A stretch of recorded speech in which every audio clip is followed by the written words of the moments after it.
Step 1, wake up early, gonna rise with the sun. Step 2, get some good, some food in you. Step 3, think real hard about what you wanna be. Step 4, everybody just do your thing. Wake up, today's gonna be a good day. Wake up, today's gonna be a good day. Wake up, today's gonna be a good day. Wake up, today's gonna be a good day. Wake up, today's gonna be a good day. Wake up, today's gonna be a good day. Wake up, today's gonna be a good day. Wake up, today's gonna be a good day. Yo, set your affirmations, aspirations.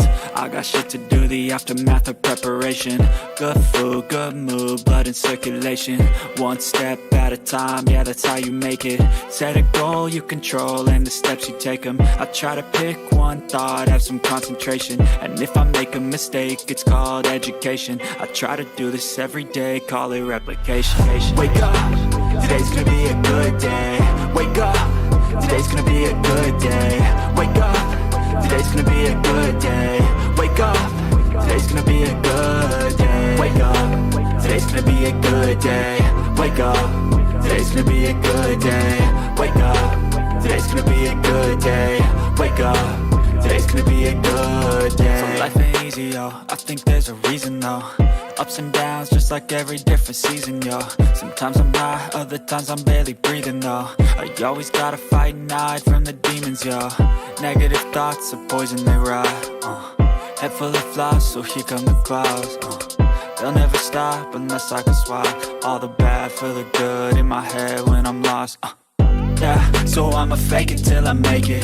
Positive thoughts are overtaken, I got patience. One day at a time is how you operate a cadence. A flow, you grow, you show yourself a foundation. Stay away from all the shit that causes temptation. I know that I like to do it cause it's sensation. I live my life in my head like a narration. Don't expect greatness, do my best, man, I'll take it. Wake up, today's gonna be a good day. Wake up, today's gonna be a good day. Wake up, today's gonna be a good day. Wake up, today's gonna be a good day. Wake up, today's gonna be a good day. Wake up, today's gonna be a good day. Wake up, today's gonna be a good day. Wake up, today's gonna be a good day. Wake up early, gonna rise with the sun. Step 2, get some good, some food in you. Step 3, think real hard about what you wanna be. Step 4, everybody just do your thing.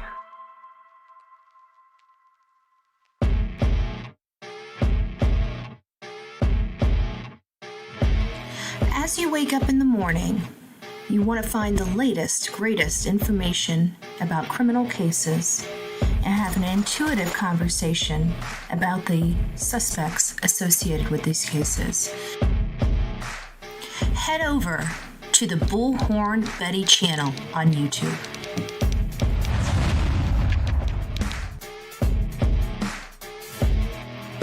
Get breaking news right here on the Bullhorn Betty channel.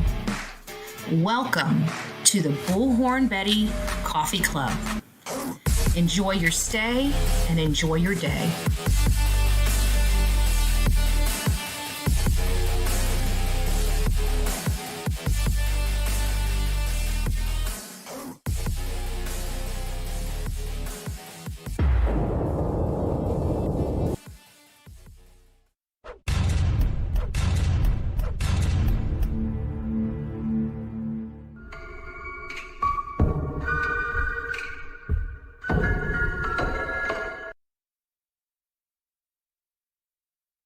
My beautiful people. Sorry, I'm looking at my stats. So it looks like we're dropping a little bit, but not too bad this morning, folks. I had some audio stuff going, bouncing in, bouncing out. We don't even have our handy dandy light. I think you guys are going to have to deal with me kind of darker.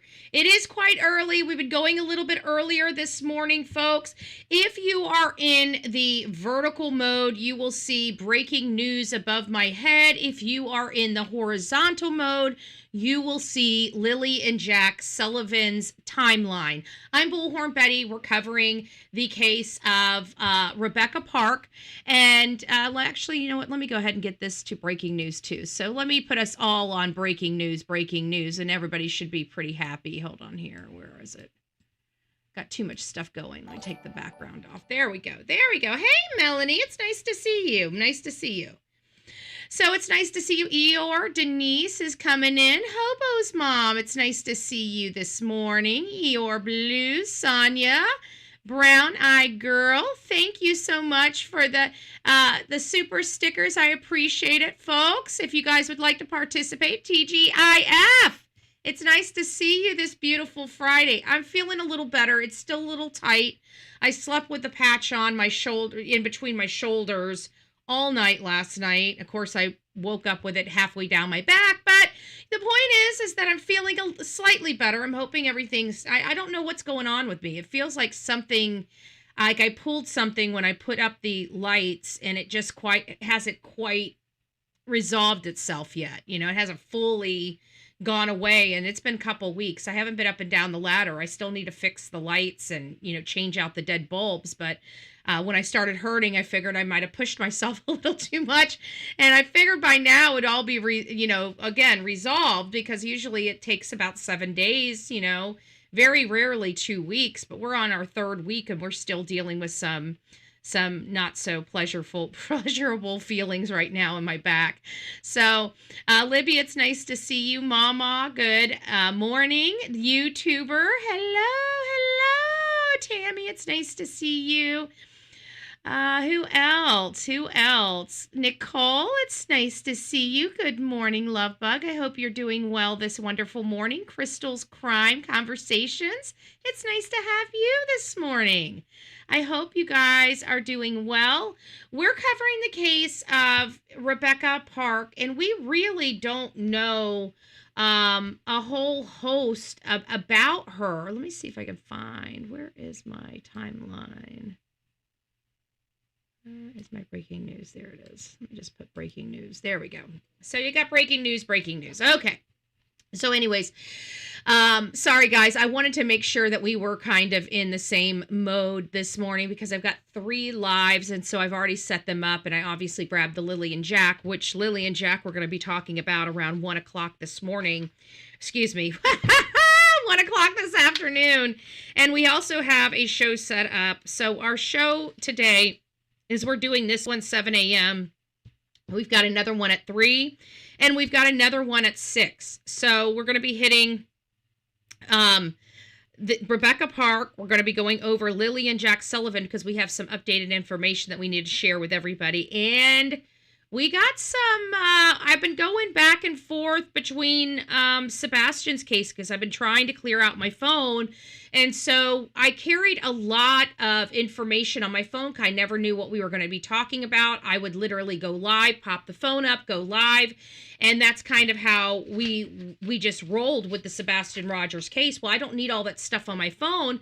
So I was going through my phone to see what I could move over into iCloud and take off my phone, you know, because I ultimately take the iCloud and download it and put it onto a hard drive.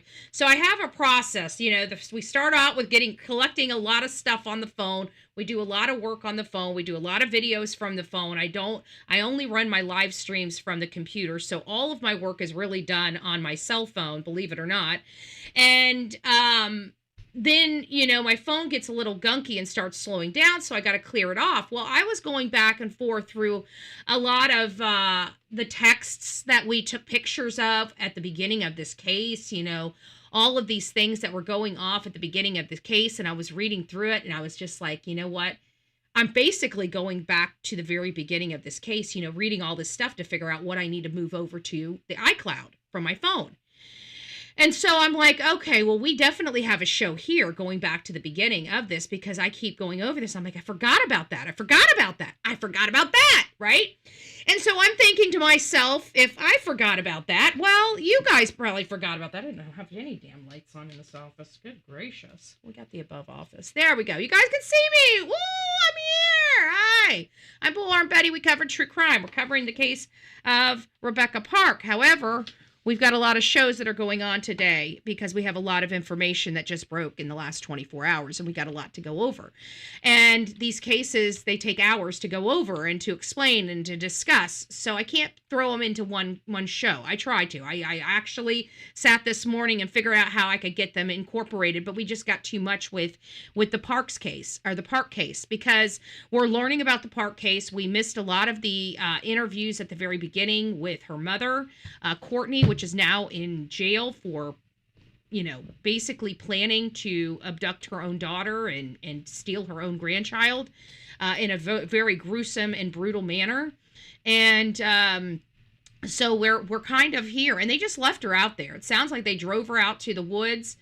They did their business out there at the woods, and they just left her out there. As you guys see with the title of this show, the baby's deceased, okay? And many people wanted to know where the baby is. Have we found the baby? The answer is no. We have not found the baby. And I don't know how I missed this when we were going over the case. But the prosecution, when they were in court, said the baby died, folks. We missed it. And when I went back to this story, I listened to it again, and lo and behold, it's right there. It's right there. We've been sitting here hoping and praying, what did they think? What this, that? Hey, Steffers, it's nice to see you. And, hey, Veronica. Gigi, good morning. Steffers. Oh, I says hi, Steffers. Shining Star, it's nice to see you. Melanie, good morning, ladies. Right? Baby is missing, but baby is deceased does not make sense at all. I get it, but I think they're trying to find the baby. Maybe they think some animal may have, if they left the baby there. We don't know what they're thinking here, but in court, I don't know how we missed it. I think, what I think the reason why we missed it is it's very, very faint. You did not really even pay attention to it. But the story that they laid out in court was so shocking that I truly believe we were just still listening to the shock and the ick of the case, that one little word we missed. So I know you guys are looking at me like I got like 18 million heads. And it's like, I had already seen Nicole. She's like, Betty, how's this child missing? Right. Let me get to it. Where is it? This one. All right, guys, give me just a second. I got to move us down here. So I think this is where we should be right now. You guys all should see kind of new developments on the case. For those that are in the vertical mode, I will adjust it as we start playing it. But I want you guys to hear it. We're going to get there and we're going to go back. Okay. It's okay. Hey, Nicole, you know what? We all keep everybody accountable here. That's you're good. You're good. But I missed it.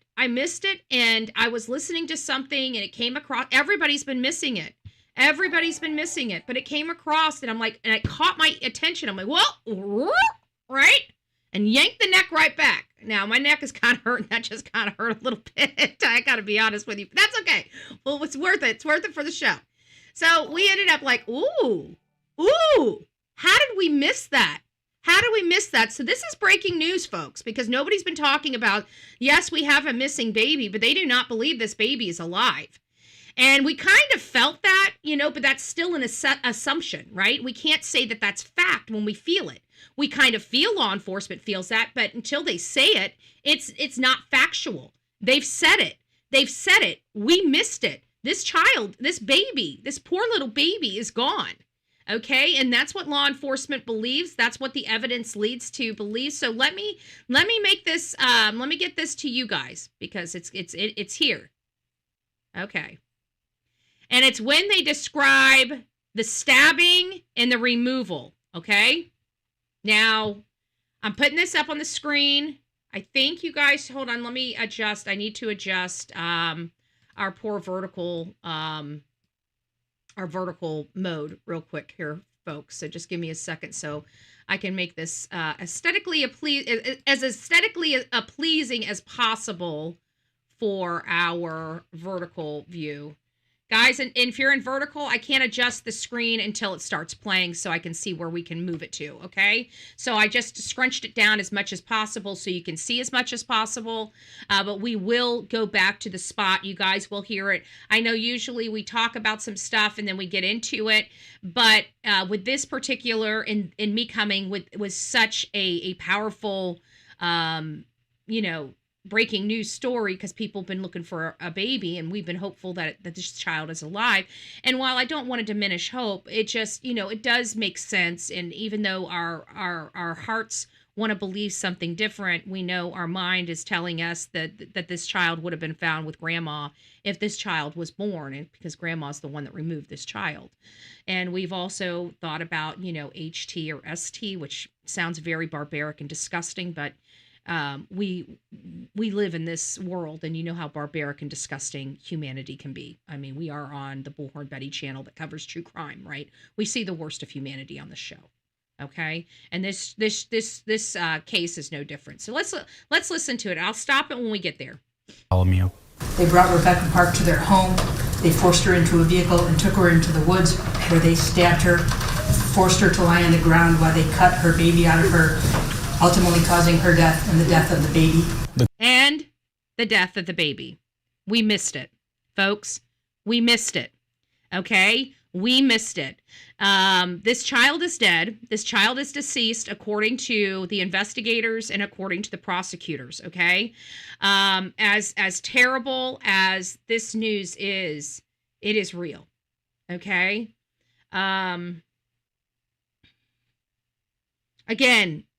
I think just the brutality of what we were hearing here, I think really distracted us from hearing this, because I've watched this. It wasn't until yesterday. I was sitting in bed last night listening to another clip, and I'm like, no, ouch.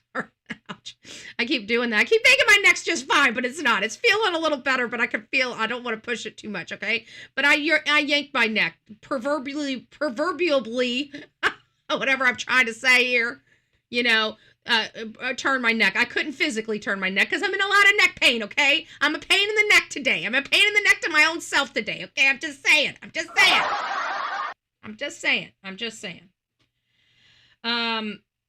Ooh, that's right. Do we have the party? Oh, this is the, that's the party horn. I already have the party horn. Hold on, I gotta take that off. If I put that, oh, this is it.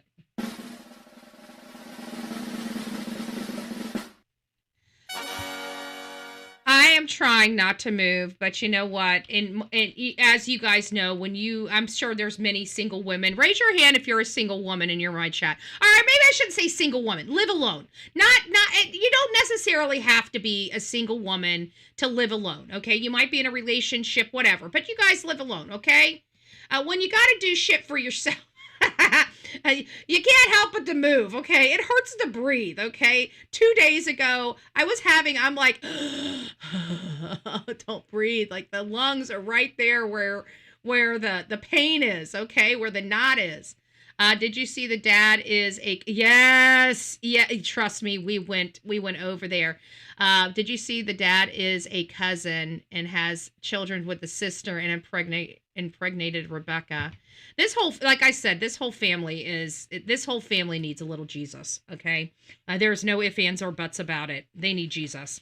I don't know how any adult, and I understand Stephanie, and I feel so bad for Stephanie giving her family, her children, the best home she could provide. And she says they were living in a, middle-class environment. But my question is how, these kids are young. They're still 22 years. How in the world are they sleeping with their cousin? I just, at what point do parents say, we can't support this. This is wrong. This is morally reprehensible. This is not normal. Folks, it is not normal, okay? There is a lot of fish in the sea. Okay, back in the day when we had freaking kings and queens over in England, they were so greedy. These greedy SOBs force cousins to be together to keep the wealth in their family, okay? In a civilized society that we live in today, it is just wrong, okay? And I'm pretty sure most of the people in my audience know that. But if you don't, if you're one of the few, we're not singling you out and we're not calling you out by name, but we will educate you, okay? Sometimes we understand folks have different types of education or their parents didn't educate them at all. So we'll educate folks, okay? We'll help educate folks. Maybe somebody doesn't know it's not okay to sleep with your cousin or any other family member, okay? It is not okay, okay, folks? We got laws against it. We got laws against some of it, I should say, you know? But yes, we did find out yesterday that and talk about shaming, you know. Oh, this is rough. This case is a rough case to deal with all the way around, okay? The details of this case, the fact that these girls were taken from their mother, we have to assume that the reason why they were taken from their mother was because of, you know, either substance abuse, neglect, or abuse, you know, substance abuse, or neglect. I mean, those are really the only way most states take your children from you or allow somebody to adopt you.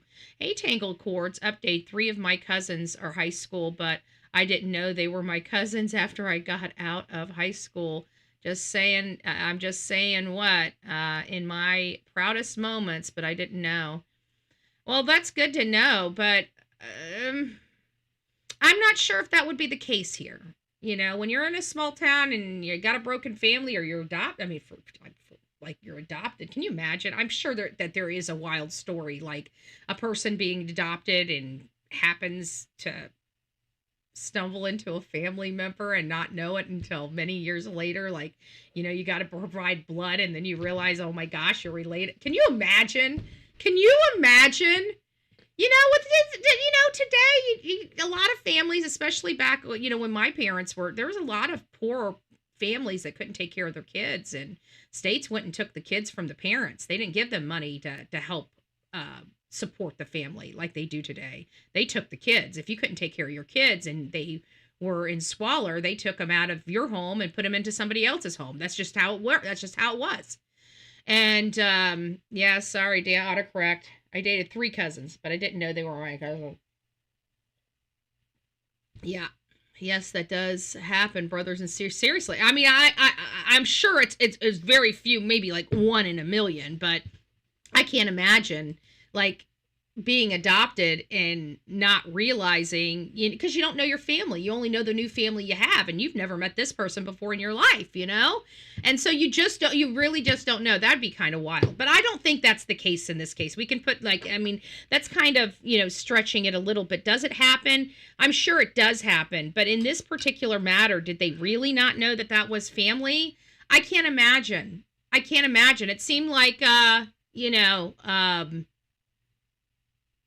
seemed like their mother, you think about it. It was the first cousin to her mother and a second cousin. So that means that these people were just allowing their young children to be kind of exploited by, you know, other older, you know, whatever. You guys get it. Because first cousin, that means that person should have been probably more in line with the age of the mom, not the child that's having this child.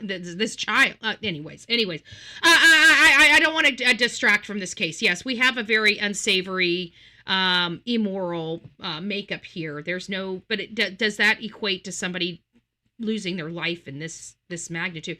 I don't think it does. I think it just adds to, like, you know, how did we not see this coming a mile away type of argument in the case. Like, this is like, at what point did they think all of this immoral living wasn't going to catch up with them? You know, cousins, older RSOs, you know, I mean, come on. I mean, there's just too much here. At what point did somebody think that somebody was going to be hurt? You know? The whole damn family. And I'm sorry. You know me. I try to be understanding and as understanding as possible. But, you know, even with Stephanie, I'm sorry your daughter is gone. But how in the hell did these kids get so out of control that they're sleeping with cousins and doing substances with their mother? Like, I'm just trying to figure out how the hell we got here. And why are all these young girls with such older men having babies? And why is nobody in their family saying this is wrong? Even Miss Stephanie, Mommy. You know, I'm not trying to come down, but damn it, we do have a deceased woman and a baby here. You know? I think the patty cakes and the walking on eggshells and sugarcoating crap is that time has passed. Just me personally. You know? Now the whole entire closet has been opened and all the secrets are coming out. And it's not very good. Glad you're covering this. Thank you.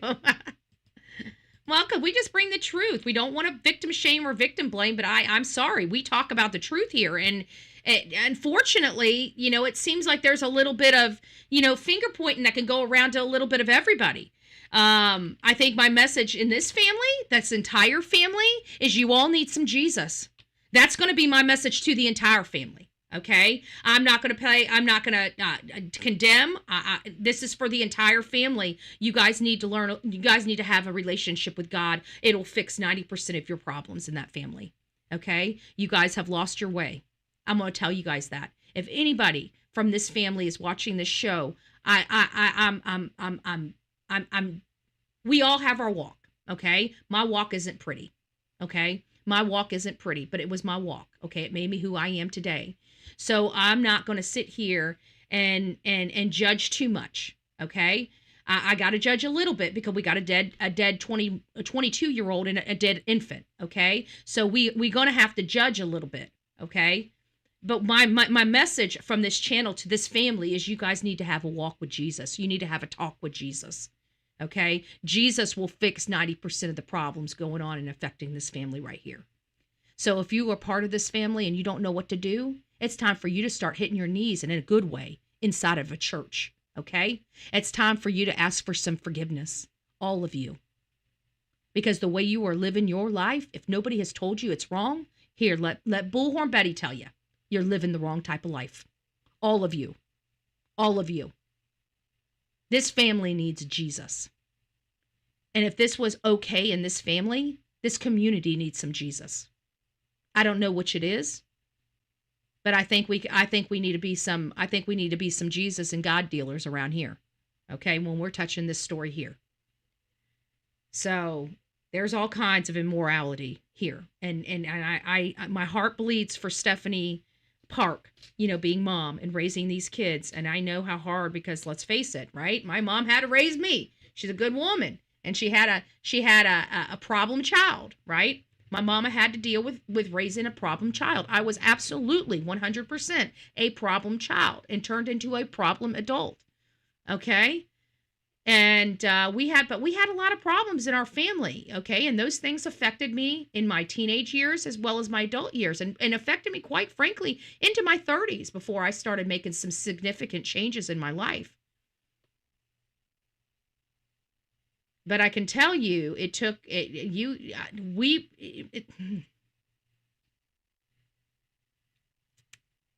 this family needs some Jesus. So we're going to leave it at that. Let's just get moving on. Let's get moving on. So we're wanting to know about this case, okay? Me and you know they did not find the baby, but we're going to play it now that we have a few more people in the chat. We missed it, guys. The baby's gone, okay? This baby did not make it. The baby has not been found. But the baby did not make it, okay? And you're probably asking, how do you know? I don't know. It sounds like the forensic team knows, okay? Because they were before the court. This is an officer of the court right here. This is a prosecuting attorney, okay? So she's for the state. And she stated in this court hearing to a judge that this child is deceased, okay? This baby is gone. Now, we missed it because we watched this. We're going to go back and listen to it again so everybody gets an opportunity to hear the statements. This is not something I wanted to hear, folks. This is something we've heard we've played this particular section 2 times, both days on this show, and missed it every single time. And I was sitting in bed, you know, I had the patch on. I'm sitting there watching something on TV, and I'm reviewing something on my phone, and I come across a video from another content creator, and of course I'm listening to it. And this section of thing. Nobody has caught it. Still, no, I haven't heard any content creator catch this yet. And so they're talking about the same thing I'm talking about, but for whatever reason, this statement just popped off the page to me. I could hear it in my ears, and it's like the baby and the baby and the baby and the baby. And I'm like, how did we miss the baby? They said it right here to a judge. The baby is gone. The baby is deceased. The baby lost his life in this horrific situation where they were trying to take the baby. They ended up ultimately hurting the baby beyond survival. Okay? So that's what kind of happened here. So let's play this. Okay? Let's play this. And stepdad, Brad Bartholomew. Okay. They brought Rebecca Park to their home. Here it They is. forced her into a vehicle and took her into the woods where they stabbed her, forced her to lie on the ground while they cut her baby out of her, ultimately causing her death and the death of the baby. And the death of the baby. And the death of the baby. Okay? We missed that. We missed that. We missed that. We missed that. Folks, she lost her life, and her baby lost his life as well. And I understand that this is horrible. And so now it's like, okay, so the baby lost his life during this process. That's what they just said. It didn't sound like they believe this child survived and ultimately succumbed later. That's not what they're saying here. They're saying because of them forcibly removing this child succumbed to those injuries. So let's listen to this again. And let me know what you think in the chat. Let's go back just a little bit. Here we go. Let's listen to it again for those folks that are just coming in. This is where we are learning that the baby, is deceased. Okay. I don't know how we missed this, but we did miss this statement. I went back and reviewed several other statements made by other content creators, and it seems like a whole lot of us missed these two words, and the baby, okay, or three words, and the baby, right? The baby was full term. The baby was 38 to 30. The child should have been able to live on its own, even outside of the womb at 38 to 39 weeks, you know? So, yeah, we're dealing with a full-term baby here. Now, one thing I did learn is that Rebecca didn't function normally.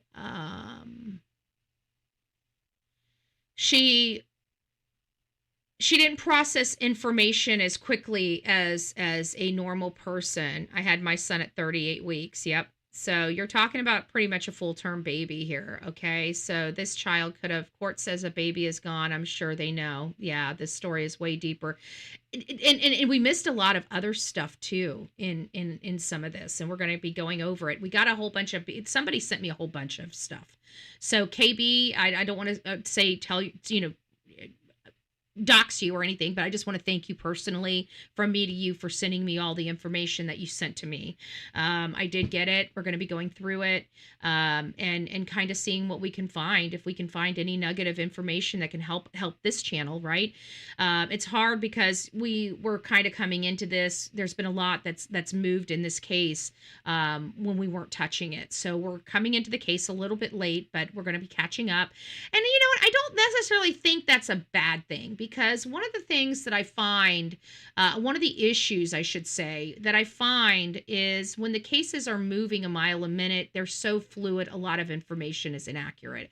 I kind of feel, that we're kind of coming in here, but I think we'll have a little more clarity because we're going to be kind of getting ourselves brought up to snuff, fairly quickly, but some of the rumors and other things would have resolved themselves at this point. So we're not going to be, we'll be safe from those things, but I'm sure there's going to still be some other allegations or some other issues that arise that we're going to, have to research and confirm to be accurate. I like receipts. I like knowing. And listen, my receipts, I just want to clarify with my audience, my receipts don't have to come from law enforcement. okay? If they don't come from law enforcement or another reliable, entity or statistical or something we can feel, touch, and see, then I'll need multiple sources to confirm the same information, okay? For me to even remotely tout it as a potential fact. We try very hard to differentiate between what we know as fact and what we believe to be based on those facts. That would be our opinions, our theories, our speculations, and stuff like that. So we do all of that stuff, but it really is grounded in the facts that we know for the case. And so right now, we now have a new fact that we were unsure with before. Before this morning, many of us believe that there is a possibility. I mean, in our gut, we kind of prepared ourselves that this child's not alive because grandma's in jail and there is no baby, right? So some of us are out here, but we also thought, okay, well, we are in a depraved environment. We have a lot of predators out there that walk amongst us. We have a lot of sick individuals that, look at children inappropriately or immorally. And, so we have a lot of ick, okay? And did this fall into that really disgusting ick factor? It was a possibility up until realizing we missed this tidbit of information.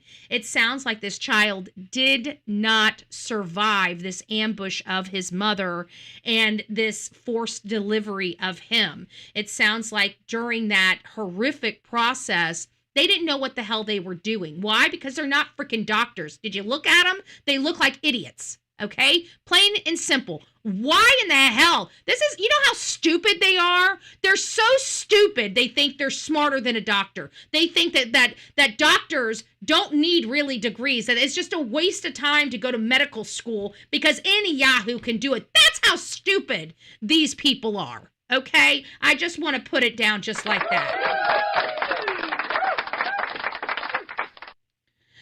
But we are at this time showing a little grace, okay, folks? We are showing a little grace to the RSO fiance. It makes me almost want to puke in my mouth saying that. Showing grace to an RSO fiance. I don't think we're going to show grace to the RSO fiance, but we're not going to beat him up for this just yet, okay? Obviously, something happened. Going back and reviewing Stephanie's interview with Courtney, which we didn't quite finish, and we're not going to finish it today. We got other things that I want to look at. Oh, thank you, Brown Eye Girl. Welcome. I'm glad you have been supporting for 3 months. Thank you. Thank you. I appreciate that. Love to all. Oh my gosh, guys, for the first time in a long time, we met our goal. Thank you, guys. Oh, give you guys selves a round of applause.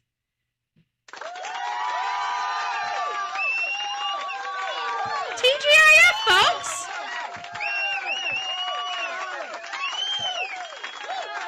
TGIF. Da boss.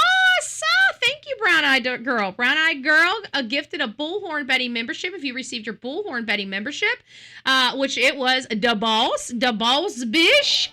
Welcome to this crazy family we call the Coffee Club, i.e. the Insane Asylum. Grab your straight jacket and your padded room and welcome aboard. Hey, babes. It's nice to see you. It's nice to see you. All right, guys. So I know that we have a few new people kind of coming in, guys. I'm going to get on this subject. We will play this again, but I do want to get on to the rest of my show. We missed something. We missed a breaking news detail. Oh, thank you, son, because I'm a love machine. Sonia gifted 5 Bullhorn Betty memberships. If you received your Bullhorn Betty memberships, please do not forget to tell Sonia, our beautiful Sonia, thank you, and welcome to this crazy family we call the Coffee Club, i.e. the Insane Asylum. Grab your straight jacket and your padded room, and it looks like Vicky, welcome aboard, Rhonda, Rose, Big B and Brittany. Welcome, welcome, welcome. Yay. I love that. I love that for you guys. All right, guys. So the folks that are in here, let's just roll through it one more time so you guys can hear it. I brought the receipts. I know, like, this is not really happy. Oh, thank you, Melody, gifting it a bullhorn, Betty, because everybody likes it, because I'm a love machine. Ow! Thank you, Melanie gifted a Bullhorn Betty membership and went to Daffy Dog. Welcome to the crazy family we call the Coffee Club, i.e. the Insane Asylum. Grab your straitjacket in your padded room and welcome aboard, Daffy Dog. Hugs and kisses. Hugs and kisses. Don't forget, if you guys would love, it is Christmas time, guys. You do not have to get a Bullhorn Betty coffee cup. Do you have that wonderful trip, that once in a lifetime trip you and your best friend took, or you and your husband? Or do you want matching cups? Like, one year I put on here, I'm the boss, and it was my husband's cup, and it had an arrow and it pointed to me, right? When he drank it pointed who the boss was. I'm just saying. Oh, thank you. Let them be 66 gifted a Bullhorn Betty membership. Brown Eyed Girl gifted a Bullhorn Betty membership because I am a love machine. Ow! Leslie and Justice for Alyssa. Welcome to the crazy family we call the Coffee Club, i.e. the Insane Asylum. Grab your straitjacket in your padded room and welcome aboard. Thank you for all the love and the support. I appreciate it. I appreciate it. What we need more than anything is prayer. Prayer over this family. Prayer over this family that they get right with God. Because I'm telling you, this is, the whole world's in their bedroom right now, and it's not looking good. I'm just saying, that's not, when you're living life and nothing's going on. Oh my gosh, Veronica gifted 5 Bullhorn Betty memberships. If you received your 5 Bullhorn Betty memberships, don't forget to tell Veronica, thank you. Welcome to the family. This crazy family. Grab your straitjacket in your padded room, and it looks like Lexi, Mary, Heather Ann, Tanya, Deborah. Oh, well, welcome, guys. Welcome. Happy Barry. It's nice. Are Barry happy? It's nice to see you. Debbie, Mama, Gigi, good morning. Good morning, everyone. It's nice to see you, loves. It's nice to see you. So let's just play this one more time, and then we're going to move on, okay? So let me go back here to I think right here. Here we go. They forced her into a vehicle and took her into the woods where they stabbed her, forced her to lie on the ground while they cut her baby out of her, ultimately causing her death and the death of the baby. And the death of the baby. So this is in court, okay? They're not going to tell a judge that a baby is deceased if they don't know a baby is deceased, okay? You understand that? This is a court hearing, okay? So if the baby was missing and they didn't know whether the baby survived the delivery process or not, okay? They're going to say that in court. They're not going to go to a judge and tell her that the baby lost his life during this delivery if they don't have evidence that the baby lost his life during the delivery, okay? I'm sorry, this is just, I know how the court works, okay? And I know how prosecutors work. And they are saying that this child lost his life as a statement of fact before a court, okay? So it is going to be now the position of the Bullhorn Betty channel that this child is deceased, okay? Now the question is going to be, where's the baby? Okay, where is the baby? We don't know if this child perished or how long it took the child to perish, okay? So did they bring this child back home, or did they realize this child wasn't going to survive and left this child out there? And maybe as disturbing as this might be, maybe wildlife got a hold of the fetus or whatever the case may be and took, we don't know. They did say that the mutilation was not the mutilation of the stomach region was not done by wildlife, that it was done as an act, a torturous act. And I think that's the reason why the charge for torture was added to both Courtney and Brad's charges. Now, there's also something that we also missed in this. They absolutely had a planning phase in all of this. Remember when we were first covering this case and I said, I was hopeful that these people, because of the substances, they just got the fiance, they arrested the fiance on basically selling substances, right? And you look at all the people around them and you can see that something's not right with them. It looks like they're all on substances, and I don't know too many people that hang around a whole bunch of people that do substances if they're not doing substances themselves. So, one of my theories was that maybe she had, overdosed, and the family was trying to save the baby. And, this is what happened, and blah, blah, blah. And they didn't want to call the cops because they were all high and, she was already gone and they were just trying to save the baby. But that's not the case. That was me trying to make something sound good that wasn't good. They didn't, because it's a mom. You don't really think of a mom doing something like this to their child. I mean, we deal with a lot of terrible parents. I mean, look at Katie Proudfoot, look at Candace Bly. But to do something like what we were hearing that was done to her, I don't think that the first thing we're going to think of is a mother or a grandmother doing that. I mean, we do have the ladies out in Kansas and Oklahoma, what was her name? Veronica Butler and Jillian Kelly. Jillian Kelly, I think is the name. That grandma in that case was a freaking, whoa, like nutsy, right? Completely insane. But this trumps that. This trumps that. And they just left her there. So we now know the child's dead. Where's the child? Where's the child? Where's the child? So it's either wildlife or they thought the child would make it and took the child back until the child perished. That's the only thing I can think of. It really is. All right, let's go to some other stuff. We have some other stuff. Rebecca's, let's watch this one here. I think this is the sister of the missing girl tells all. Let me move this over here.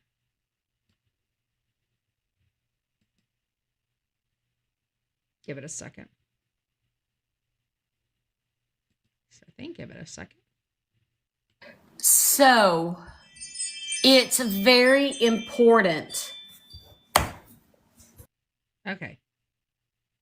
Sorry, give it just a second. We got a lot of bandwidth being used. Okay, so when I download this stuff, it probably probably makes me a little jerky, and probably slows down some things on my channel. So let me go ahead and get this to screen share. There we go. Perfect. It looks like it came in perfect on both sides. And let me go ahead and start playing this. Now, this, from my understanding, is the sister. We're only going to watch a little bit of this, folks, okay? We're only going to watch, where's my breaking news? We're only going to watch a little bit of this because, just like yesterday, this is going to consume a portion, and I've got things to do, plus another live. Just to let you guys know, we have all of our lives scheduled today. If you are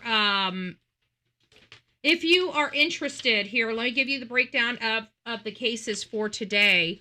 So today, right now, we're going on Rebecca Park. We're gonna play this, and then we're gonna close out the show for this. We will be back at 1:00 this afternoon, and we are going to be covering the new details and the new breaking news on Lily and Jack Sullivan. There is some crazy news out there making the news cycle. So we'll do that at 1 o'clock this afternoon. If you guys have been covering the Lily and Jack case, then you're not going to want to miss this live. Go ahead on over and sub up and get notified for that live that's going to be happening at 1 o'clock this afternoon. And then we're going to come back around 6 o'clock tonight, and we're going to close the day out with a show on Sebastian Rogers. Again, we're going back. I was clearing out my phone, and it was unintended, but there's a lot of stuff that I forgot. There's a lot of stuff that I forgot clearly because I was reading it and trying to decide whether it was time for it to move over to the iCloud file.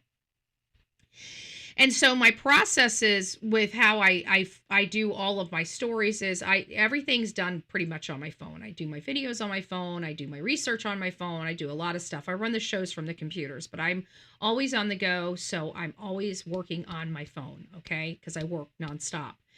And so I have a lot of stuff, and it's starting to gunk up my phone because now we've had the Sullivan case after that. We've had the Decker case after that. We've had the Austin Drummond case. We had the Devil Dens case. All of that stuff is gunky funky with my phone, right? So I'm like, okay, Sebastian's case is winding down.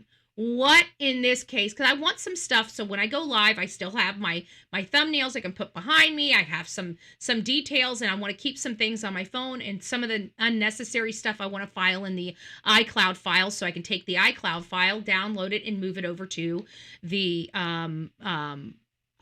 external hard drive so it has a home, so it doesn't go anywhere, and that is secured. So that's kind of my processes here. And so my phone's getting gunky. I'm getting, I have my iCloud starting to get full, and so I'm trying to get everything as much as possible. And so while I was trying to clear out my phone, I was reading through some stuff, making sure that if this goes to Lily and Jack's case, it goes to Lily and Jack's case. If it goes to Ashley Buzzard case, it goes to the Ashley Buzzard case. You're going through it and organizing your stuff. You got a whole bunch of crap here. You got several different cases going. Some stuff is all commingled, so you got to go through it diligently and look at every little thing. Well, I came across a shit ton of text messages, conversations we had back in the day. I even, listen to this, I have a system in place, folks, because we were wondering what I was talking about when they started filing those protective orders. Well, now I have a list because I can see exactly what I was doing on those days now. So we're going to go back. We're going to end up going back and finding out what we were talking about that spooked Chris and Katie so much that they had to lie under oath and try to throw me in jail, which they were ultimately successful for. But they're going to have hell to pay because of that, because they lied under oath. And you can't lie under oath, throw somebody in jail, and think you're going to get away with it. You just can't do that. And even though Sumner County is freaking corrupt as shit, and they all thought they could get away with it, well, that's what the appeals courts are for. And we are absolutely prepared for appeals. We're absolutely, because they all railroaded me. Okay? And it's clear as freaking day. Even the courts, the shitty-ass courts, those shitty-ass judges. Judge Ron Blanton still needs my book. Don't worry, Judge Ron Blanton. Civil Litigation 101. I'm going to make sure you get that book because clearly you don't know a damn thing about civil litigation. It's a damn shame that a woman that only has an AA in paralegal studies can dance around a judge. A corrupted judge. I'm about to go in his world too. There ain't nothing. They can sit there. They already picked this fight with Bullhorn Betty. Now they're gonna have to deal with it. That's all I'm saying. Since Courtney's not going to come on this panel, I need everybody. Courtney's not. She's not coming on. And the I'll panel. go back and look at my own show. But I need all audio of Courtney saying that it is on the main 2-track.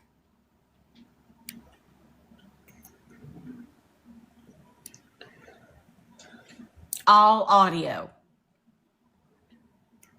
Now, I have something to show you. Not that nobody has been there. I don't think they have, because we were talking about that. She is out in town and don't have a good signal. That's okay. I'll continue. But a family member I gave the exact coordinates. Yes, they are on the big YT. I gave the exact coordinates according to the screenshot that Rich sent to a family member who drove down there and recorded all of it for us. Not just a simple search down the 2-track, not just a little over here and a little over there. We done the whole drive, and where the coordinates landed will shock you. All right, let's get into the interview. We won't get flagged if we do. Okay. I really don't. It's okay, Jason. It's okay. Oh, Lord. Okay, let's keep going. I'm so sorry. Somebody sent me a text saying, of course. Out. Bad. Who threw a phone out the window? Oh. That's so, okay. I don't know. Uncovered. All she has to do is not open up TikTok no more.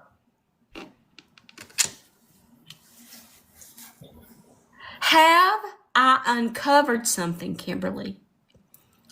Why is she nervous right now? I don't know. Do you want this to be over? Yes, I do.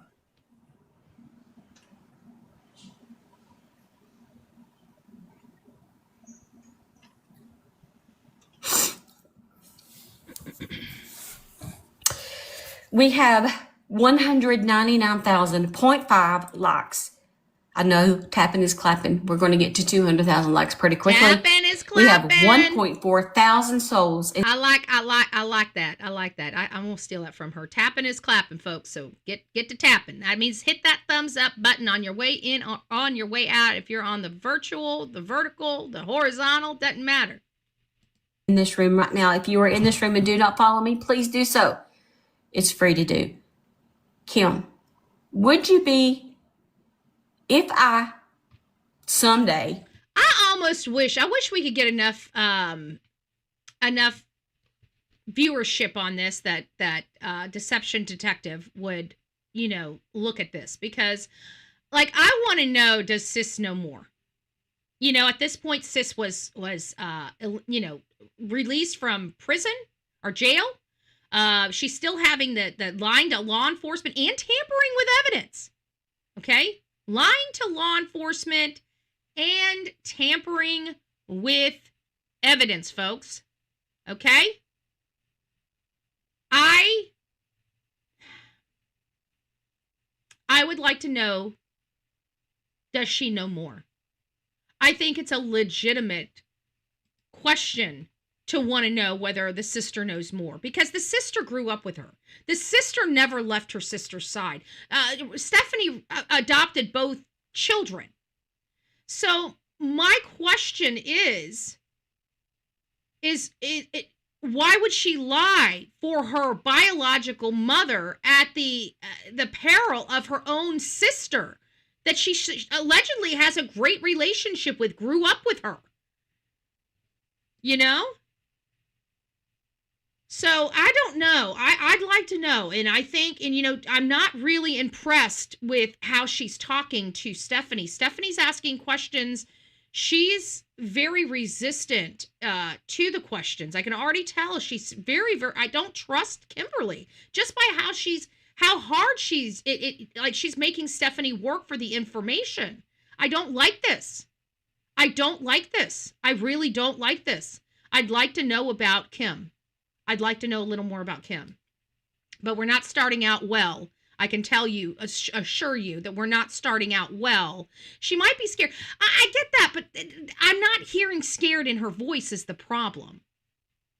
I'm hearing resistance. And that's that, I mean, I can understand if it, I get that. I'm still showing her some grace. Okay. We're not going scorch earth on sis until we find out what we're dealing with here. Was she manipulated? It sounds like these kids have some developmental problems, probably from the substance abuse or alcohol abuse their mother subjected them to in the womb. That might explain why Rebecca was slower.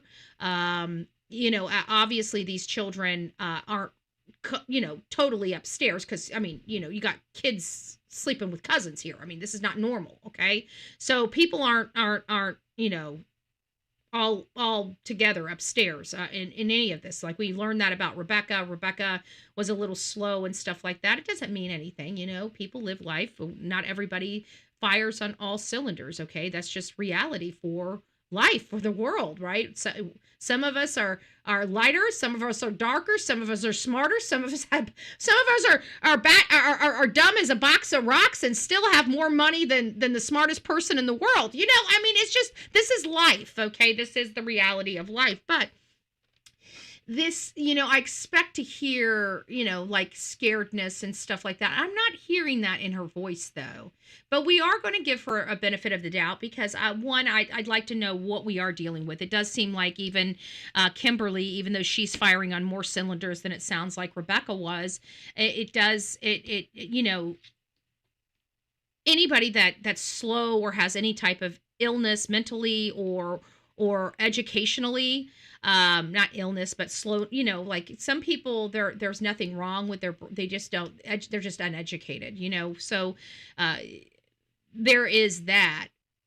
But in this situation, it seemed like Kimberly was the smarter out of Kimberly and Rebecca, and she still may have been easily manipulated, and I'm kind of looking at that aspect of it, that she was manipulated, even if she did lie to law enforcement, even if she did do that. I'm eager to find out why, because when you hear of one sister being described as slow, then you have to, there is the possibility that the other sister may also have some of those features, maybe not to the degree, but it's part of the family dynamic. And so we have to look at that. So, even though she was firing on more cylinders, she might have still been slow or manipulative or easily swayed. The more mental illness you have, the more problems you like. I don't want to call it an illness, because and I don't want to, it could be a birth defect maybe. Some of the birth defects may have altered, because I really do believe that their mother, I mean, all three kids taken disabilities. That's what I'm trying to find. Thank you for the word. Every now and again, thank you. Disabilities. That is the word I'm looking for. So the disabilities, I think that one may have had more disabilities or more noticeable disabilities than the other one, but I still think the other one still had disabilities that could have been cognitive delay. Yeah, something like that. Yeah, that's what I'm trying. Thank you, guys. I appreciate that. That's kind of where I'm going with it, is that maybe Rebecca had more cognitive delays or disabilities, but it doesn't mean that Kimberly didn't have any. Okay. And I truly believe that Kimberly, just based on, looks like she could be easily swayed or manipulated. Right. And I truly believe that their biological mother, with all these older men around these, I just don't see like it from the way Stephanie wrote, even though she didn't cut, she wanted the world to know who she is as the real mom.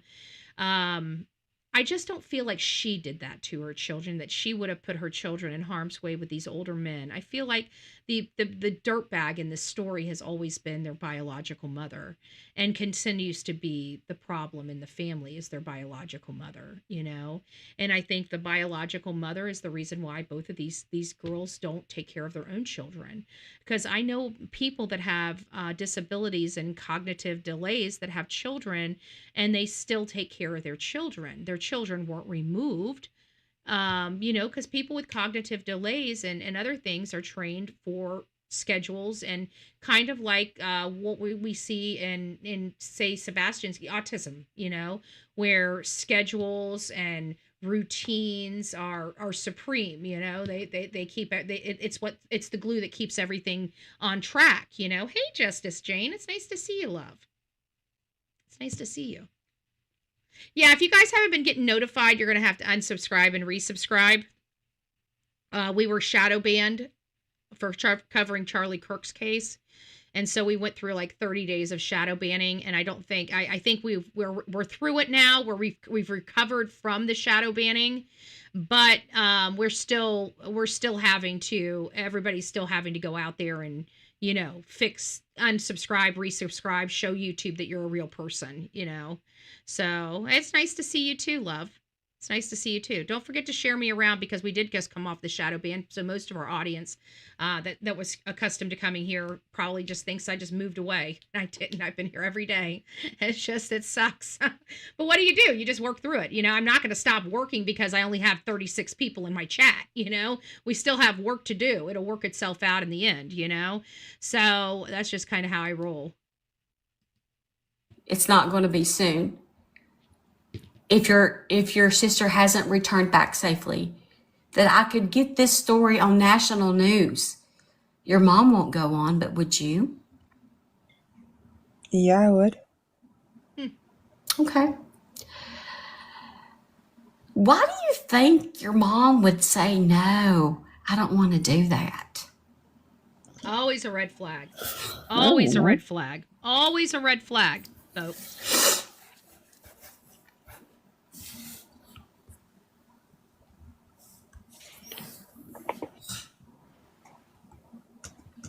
Go search. How much is the reward money? Mel was in here. I don't know if she still is, but to my knowledge, I don't know if it's changed, that she is the one doing the reward. And I believe that's around $15,000 at this point. So we do have a reward, $15,000. Stephanie has been on this case, it sounds like, from the beginning. I'm glad I know who she is from TikTok. I'm glad I see her on the YT. I'm glad she got these interviews, because you guys hear me. If you've been with me for any significant amount of time, you guys hear me complain just about anybody that gives interviews. How many times have you heard Betty tell a freaking content creator to shut their mouth? Shut their mouth, okay? Quit talking over them. If you're asking them a question, let them bloody answer. How many times have you guys heard me do that? How many? A lot. Okay? There's nothing that irritates me more. And I know it's hard because I do it myself. So I know I have to irritate somebody down the road. Hell, I even irritate myself when I do it and I go back and watch an interview. I'll even tell myself, Betty, shut the pie hole, right? And this is why I like Stephanie. Have you notice? She has no problem. Oh, thank you, True Crime Justice. She has literally zero problems of shutting her mouth and having uncomfortable silence. I love that. Okay? Because I don't ever fret. You never hear me saying, Stephanie, stop talking! I'm always screaming in the freaking mic, shut up! Right? So I like that like it's even pleasurable to watch her interviews, because she asks the questions, she shuts her mouth. If you guys wanted a good example of what I'm talking about when people give interviews, here's Stephanie. Okay? If you're going to give interviews, practice. Okay? Practice. Because you got to learn to with the lips. Don't crosstalk, overtalk. Give them the uncomfortable silence. Guys, people that are guilty, they hate silence. They hate silence. You make things uncomfortably silent, it's funny because they got to fill that void with words. They want to talk. You create that uncomfortable silence, they're going to fill it with words. We want them filling it with words. The more words they're speaking, the more slips that can be had, folks. But this is good. This is good interview practice. So I just want you guys to see it for yourself, what it looks like, how it's done. It is where you ask questions and you let the person answer and you don't interrupt them. Like, we can see Stephanie any day of the week talk, right? She's got somebody that we don't get to see talk. So we want to hear them talk. So it really is just you don't hear her, grandstanding on here or saying, of course this, that, and that. She's just asking questions and keeping the conversation moving. That's what I'm talking about.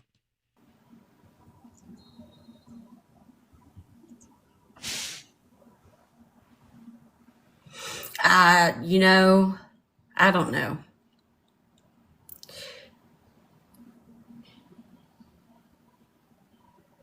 Have y'all, before this, did y'all ever go on TikTok panels or hang out on TikTok or social media in the way that you do now? No. I mean, don't get me wrong. I usually scroll through TikTok every day.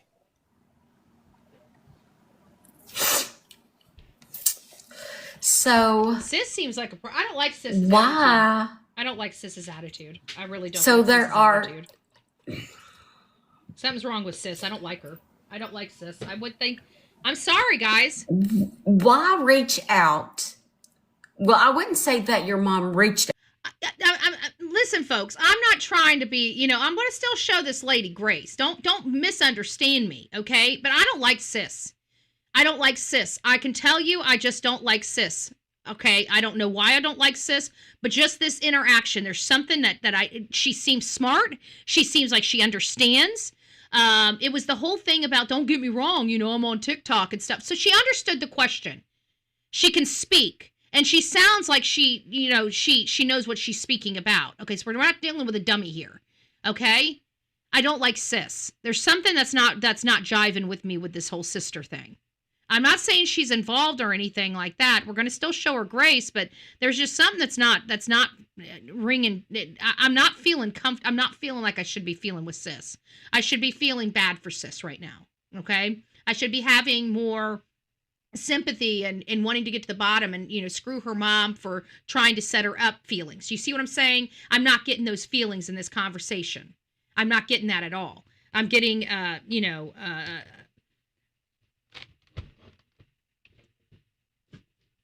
don't know.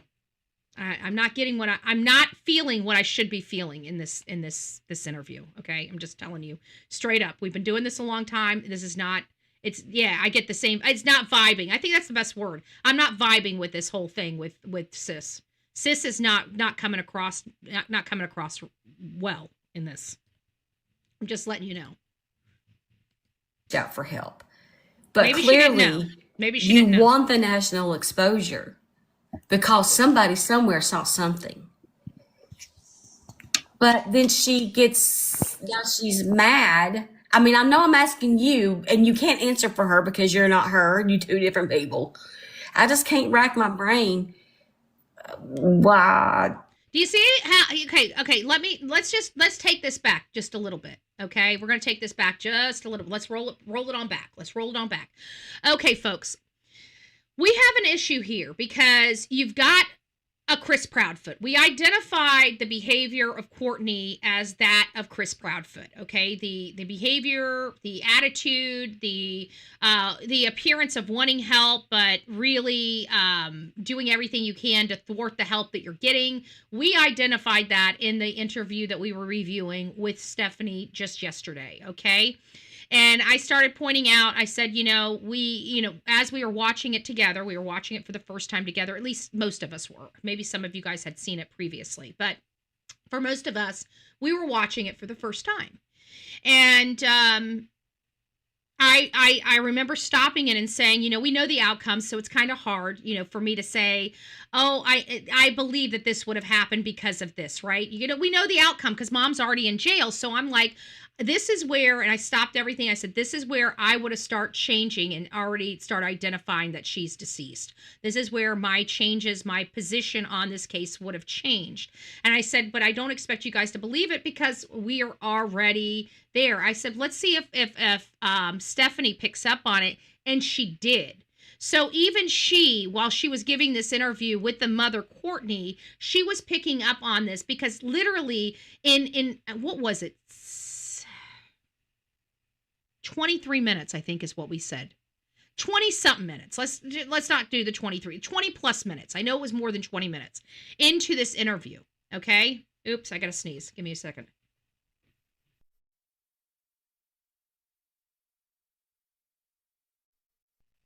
Okay, 20 minutes into this interview with Courtney, the mother, Courtney, she said second baby daddy had a hit on her daughter. She threw her other daughter, Kimberly, under the bus, pointing the finger at her. And then to top it all off, then she throws it onto her, Rebecca's fiance, Richard. So literally in 20 minutes, she accused 3 different people of executing her daughter. That was highly weird. That was red flags to me. And then you get here and we're learning from Stephanie that the mother is angry for being asked to go on national media.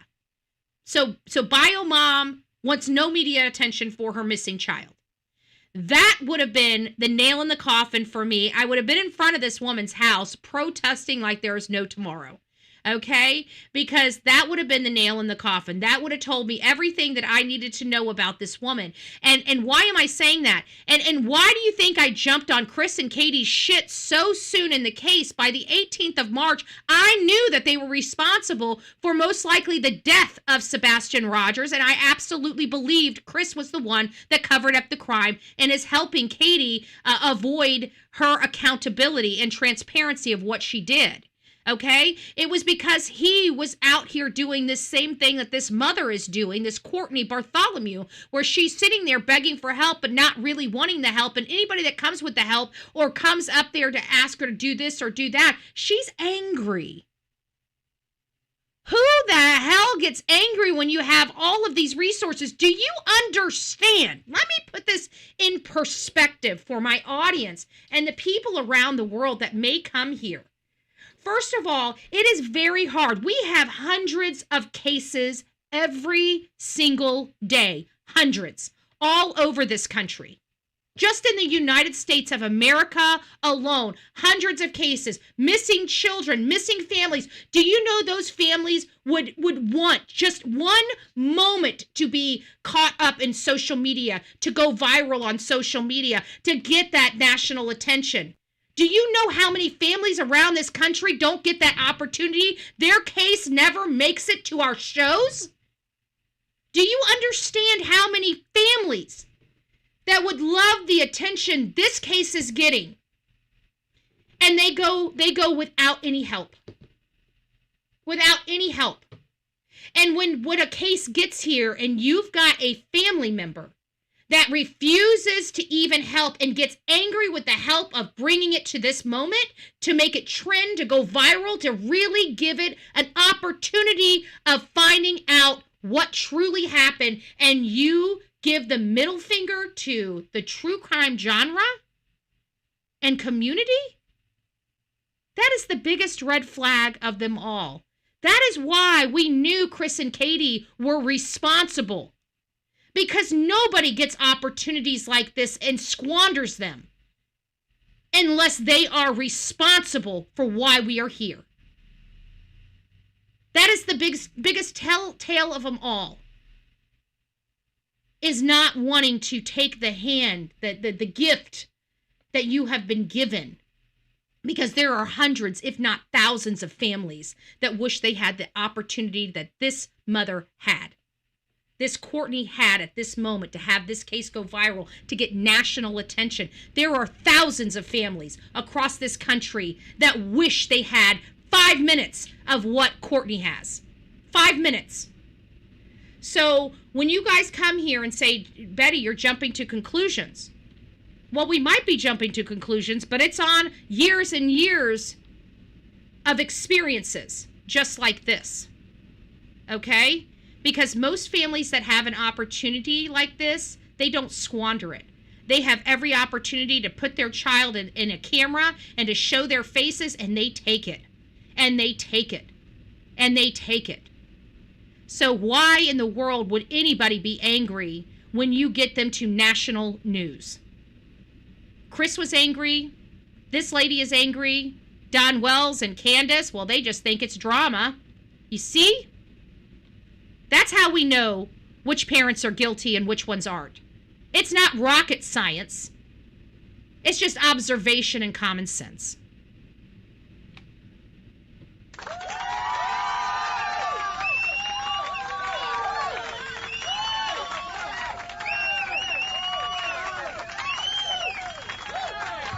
Love us one night, hate us another.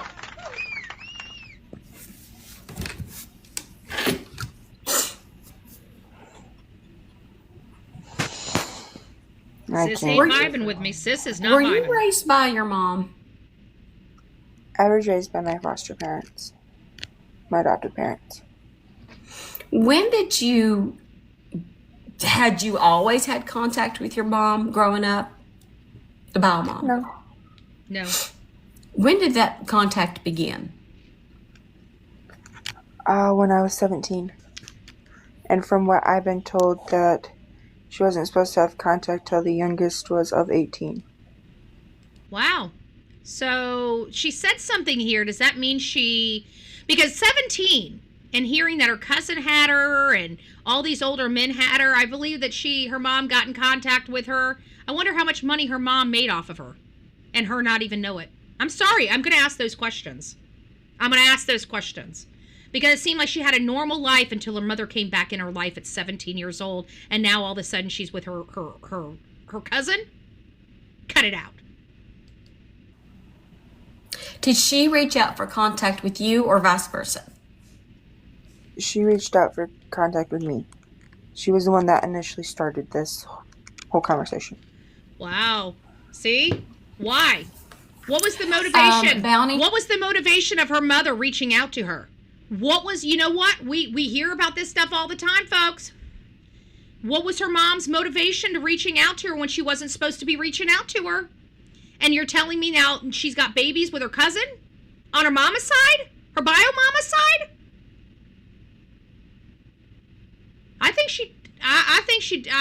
I'm going to say it just like this. I think she turned him out. And they didn't even know it. I don't know. Hunter, I don't know. There's I not don't a know. request button for you I don't like this. at all. You have enough followers. Let me try to follow back and see if that works. Because your account is private. So you have to hit the button, the request button. The little blue and Poor pink Becca. person. Yeah, I do too. That's why I can't send you an invite, because your account is private.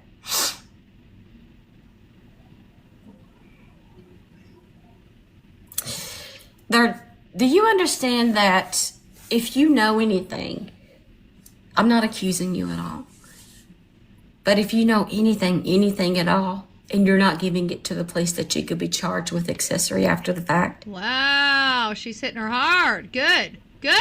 She should know that. You know? Like I've been telling everybody, I don't know anything. I really don't.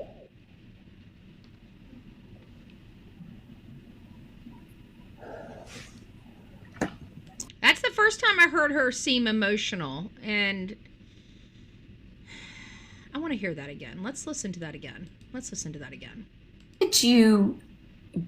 Had you always had contact with your mom growing up? The bio mom? No. When did that contact begin? When I was 17. And from what I've been told, that she wasn't supposed to have contact till the youngest was of 18. Did she reach out for contact with you or vice versa? She reached out for contact with me. So I don't know. I think there's something weird with that. I think there was a reason why the mother broke the order and reached out to her youngest daughter. I don't like that. It's because of what we found out yesterday about the cousin. And I don't like that. I feel like there's another story, an underlying story there of, immorality. She was the one that initially started this whole conversation. Bounty hunter, I don't know. There's not a request button for you at all. You have enough followers. Let me try to follow back and see if that works. Because your account is private. So you have to hit the button, the request button, the little blue and pink person. That's why I can't send you an invite, because your account is private. Okay, let's get past this. Here it Do is. you understand that Here it is. if you know anything, I want to hear this. I'm not accusing you at all, I'm turning the volume up a little bit. but if you know anything at all, and you're not giving it to the police, that you could be charged with accessory after the fact.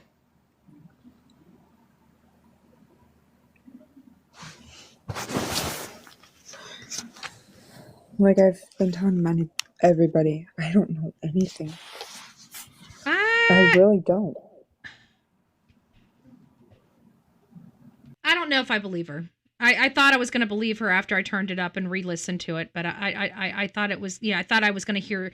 It sounded like she was, it caught her, and she, kind of got back into, kind of snapped back, but and felt like I thought I was going to, because when she would, I thought I was going to hear that she was, that it was affecting her that way, like she was worried that, and I didn't hear that. It just sounded like she just breathed in.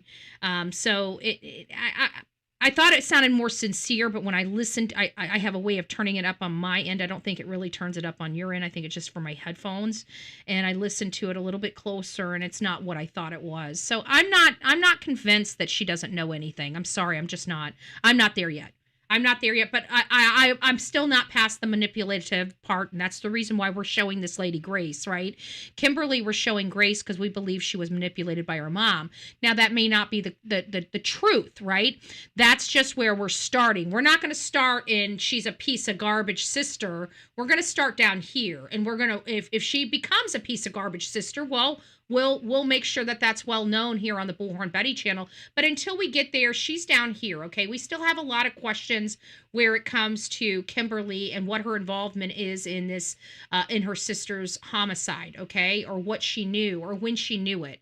And until we get there, I need that minimum information before I'm going to say anything. Right now, we just have, very scant information on Kimberly. She's young, okay? So we have to remember that she's young. She's very manipulative. Not manipulative, manipulatable, right? She might be manipulative. We don't know yet, right? We don't know. But we can't just assume that. We have to work there. We're not there yet with the sis, okay? We're clearly there with the mom and the stepdad. They've got first-degree homicide charges, okay? They're pieces of garbage. So we're there with them. But these other people, because we heard Courtney yesterday on Stephanie's channel, and because we heard her giving an interview to Stephanie, and, she was basically blaming Kim and blaming Richard. What if law enforcement picked them all up because they're pointing fingers at each other, and they needed to bring them on their turf, right? And find out what was really going on. And they found out maybe the fiance and the sis didn't have, that they were just that the mom was trying to throw them under the bus. That really was just the mom, right? And so that may have been the catalyst that lowered their bond as well. So we're still all kinds of confused when it comes to this case, folks, okay? We're not anywhere yet. We know mom and stepdad are pieces of garbage. Okay, they're going to be thrown all over this channel like a redheaded stepchild. Okay, and but the sister, on the other hand, we've got to be a little careful here. And I'm not saying that sister may go unscathed and not have done anything wrong. Okay, she may have tampered with evidence. She may have lied to law enforcement. She may have done those things. Okay. But I'm not ready to destroy her publicly, because we know that there is disabilities in their family, okay, and slowness in their family, and she does seem like she understands things and things like that. But does she still, I heard her mother scares her. Okay, her Courtney, the biological mother, scares her. So is it something that she felt intimidated about? Like, I just want a little more information before we start pulling, Kimberly. Kimberly is younger. She lost her sister. She lost her nephew. She has her own child. She obviously has some major things that she's got to deal with in her own life that she's going to have to maybe she's not thinking about it right now, but at some point she's going to have a lot of come to Jesus with herself down the road, right? And those are going to be very, very hard for her, in my opinion. However, it's already a difficult situation here, and if she had nothing to do with her sister's homicide and she was manipulated, I want that to be known, right? If she was a willing participant, I want that to be known. So whatever the case may be, but we don't have to make those assessments right at this moment. We can allow it. We have enough time to allow those things to percolate, right? And to formulate before we start going in and saying Kim knew what she was doing and Kim had a hand in this and Kim should be right there in jail with her mom and her stepfather. But until we get there, we kind of got to be on the sidelines. We can say this doesn't look right? This doesn't sound right. We can do that.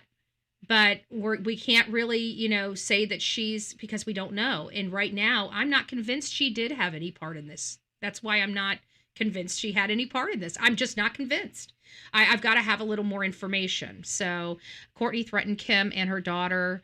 Kimmy said on a live I watched. Yeah, I can almost I feel like that's where we're getting in. It might be on this one too, because again, there's a lot of stuff we're going to be learning this case together. We're already so far behind in this case. I've got to learn it. I'm not going to sit here and go through all of this and then do a show on the stuff I just went through. We're just going to throw it all out here and we're going to go through it together and conversate about it. So I'm watching this stuff for the first time right along with each of you, most of you. And so we'll do that because obviously somebody in my chat has already watched this because they sent me a whole mess of stuff to get this channel up to snuff on this case. So we're going to take that as a plus and we're going to get up to snuff on this case.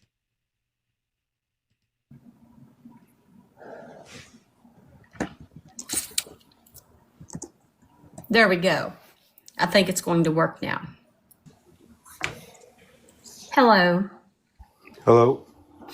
Hi. So I got one big question for Kim.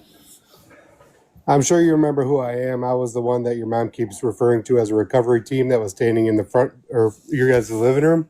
Do you remember me? So calm, Okay. Kim. Well, we got somebody that That has makes me feel like personal I'm old. contact. I apologize for the inconvenience, but do you remember me? Yes, I do. Okay. Would you be willing to meet up with my team and only my team and take us to that area in that video and show us exactly where it is? I mean, yeah. Would you be willing to do this by yourself? I mean, I'm only home with my boyfriend, and I usually don't go anywhere with him unless it's for our work. Okay. Would you be willing to meet up with my team and take me out there? Depends on when. You name the time, preferably sooner than later. I mean, we could do it tonight. I could, give you my cell phone number. Perfect. With everything going on right now, I don't feel comfortable taking my team out there in the middle of the night. I prefer to do that during the daytime. That way I can coordinate it with law enforcement so they know that we're going out there. Amen. That's what you do. Yeah, I'm gonna send you, a private message. Absolutely. I also do have one more question. Mm-hmm. When I was there searching the property, I noticed that there was torn up couches next to that shed that was stated that the dogs tore them up. Can you explain to me why it looked like they were cut instead of a dog tearing them up? Oh, Couches next to the shed. Yes, ma'am. Facing the house, it'd be on the right-hand side, the first shed that we were brought to. Right in front of the white truck that we were told to stay away from. what? I didn't even know there was couches out there. I haven't been out there. Ma'am, you've been there quite a bit more than you like to admit. He doesn't sound like he's The playing. brown couches that are out there? This investigator's not playing with this girl, okay? the way she's talking is I feel like she's racking her brain, and it's probably right there, but she's just not even thinking about it, because it doesn't sound like she's intentionally trying to be coy with him. I just think that, she's just not thinking of what he's thinking of. So let's just let them work it out here. Let's listen to what they have to say.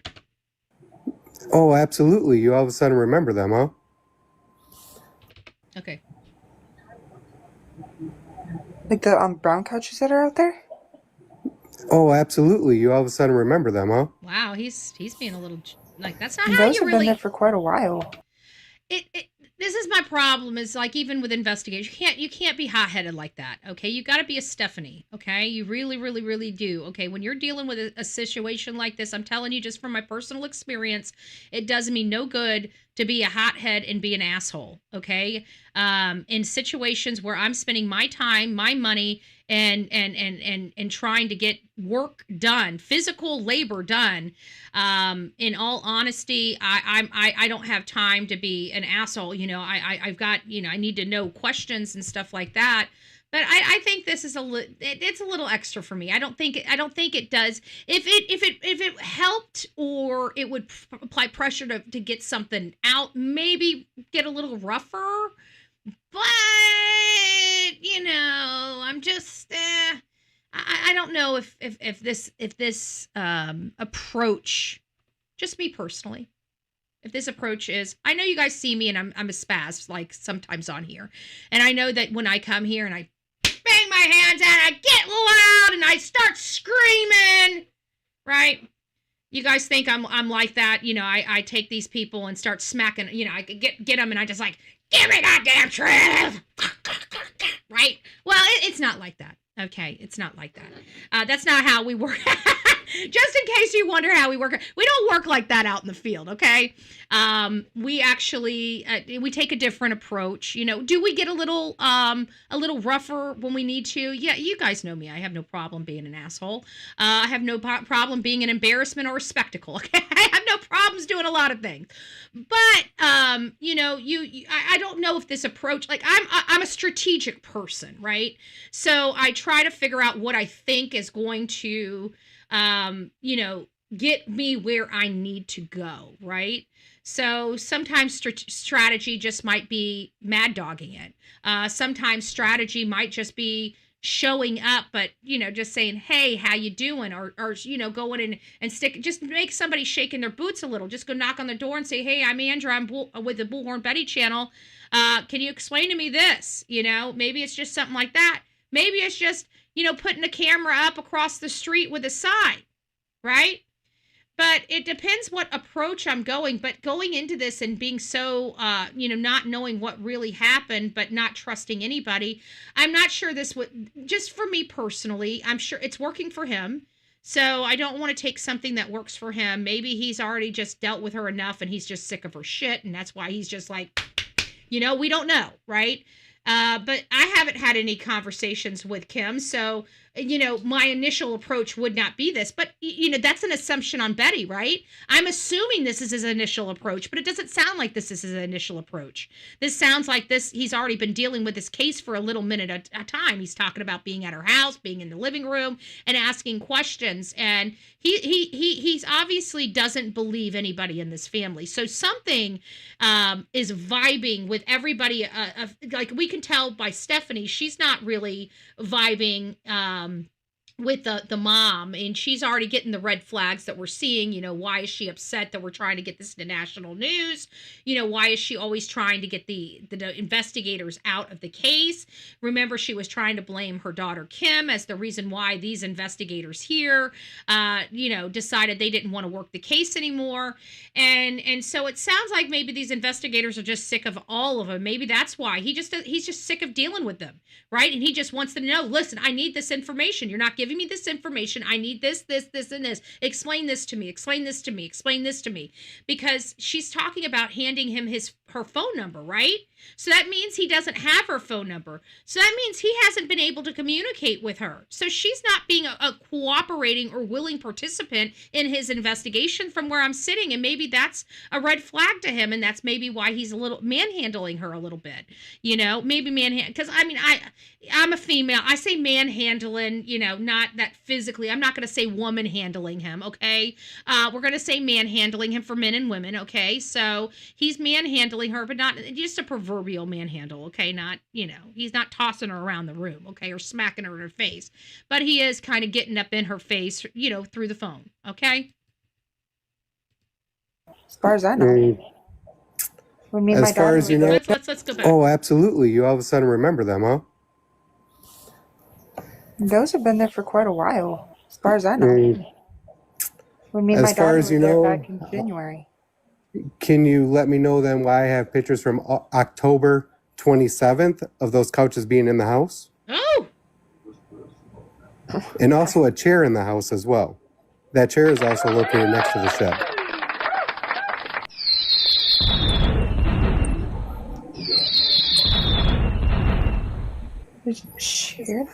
Stephanie's shocked.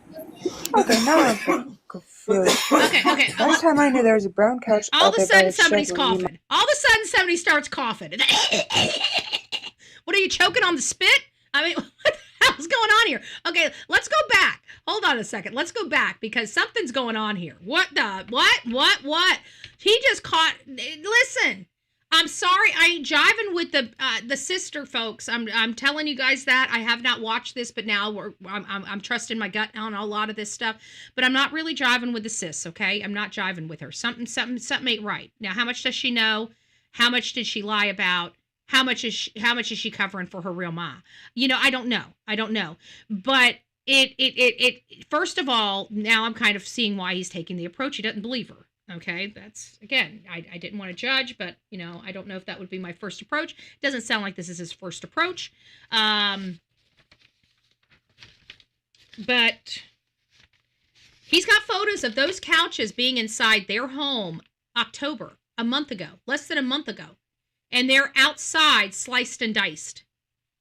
Crystal, Betty is partially deaf, speaks loud. Who's at Crystal? If anybody has a problem with it, if you're too stupid to realize you have a volume control button on your end, it's not my problem, okay? If you're too stupid, if you really have a pea brain on a Friday where you're going to come into my chat and talk about how loud I talk, first of all, yes, I am deaf in my ear. I speak very, very loud. Oh, no, I'm not new. Oh, it was you. I thought. She said at Crystal. I didn't know it was you coming in here. You know me. She's okay. She's one of my mods on my... Were they talking about you? Don't be coming in here, Crystal Pistol. No, don't you dare. I cannot believe him. I'm going to have to whack a troll. Are you going to be the troll today, Crystal? I thought they said Crystal, and I'm like, wait a minute. She talking about the friggin' volume of us. Sorry. All right. Now that I know it's my Crystal, not your Crystal. I thought it was a Crystal that snuck in here. I'd never think that you were rude. I'm sorry. I just wouldn't. I know you too well. So I didn't know she was talking about you. She just said at Crystal, and she spelled it differently. She spelled it, are you sure they were talking about you? Because she spelled it Kristal. Maybe she was talking to you. Betty is partially deaf and speaks loud because of it. I was teasing Betty. Are you new here? Oh, Mary Kincaid. Mary, don't be rude. Sorry, it wasn't Steph, or it wasn't Crystal. It was Mary. Thank you, Mary. It's nice to see you. I haven't seen you in a really long time. Just to say. But I hope you're doing well. It's nice to see you, love. Yes, I'm very loud. And I'm going to continue. We start out the show and say I'm the loudest freaking channel on YouTube, folks. Who missed the memo? Who missed the memo? No. Thank you. Thank you, Mary. I am pretty loud. Thank you.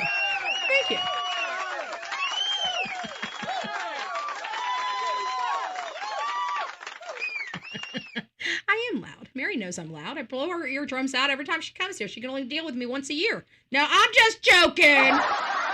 Just joking. That's why we haven't seen Mary. She's like, shit, I can't deal with this lady screaming in my ear. Well, let's go see if she's still screaming. She comes over here, like, yep, she's still screaming. Things haven't changed. We're still over here screaming, Mary. Just thought I'd throw that out there. I hope you're having a good Friday. God bless you.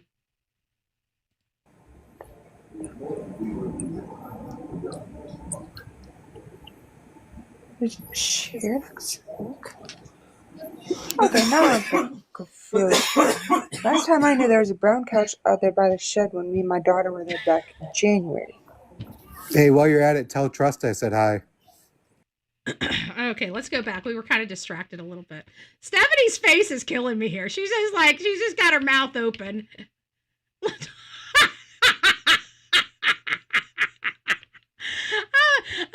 Oh, it was a joke. That's okay. We're all fine. We're all fine. I got leaky balls anyways. My eyes, every time I laugh, they start crying. I'm getting so sick of it. Like I almost want, do they have drops? I know they have the ones for dry eyeballs, but I got leaky eyeballs. I got leaky balls. Do they have a cure for leaky balls?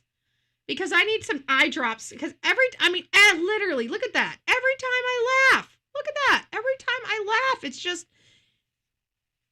I think it's, you know what, I think I'm going to end up, before long, I'm going to end up having to have, just because I got hooded eyes, and I have a funny feeling, before I'm in the ground, I'm going to end up just medically needed, like, eye surgery, I have a funny feeling, like, by the time I'm 70, I'm going to need an eye lift. Otherwise, my eyebrows are going to be in my freaking eyes.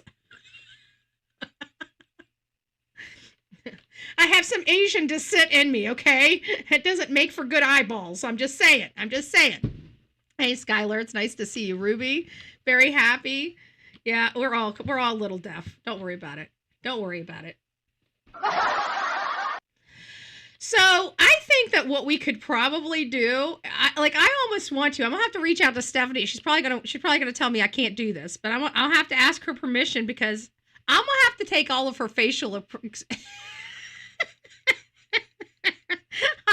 on these interviews, like, this is not the first one. We were watching the one with Courtney, and I'm like, man, I said, we need to just blow it up just to watch Stephanie's face, because Steph's face is so free. She has some of the funniest expressions, and I'm like, do the people on your show see these expressions? I'm just saying, do I get those expressions on my face when things are breaking down? Like,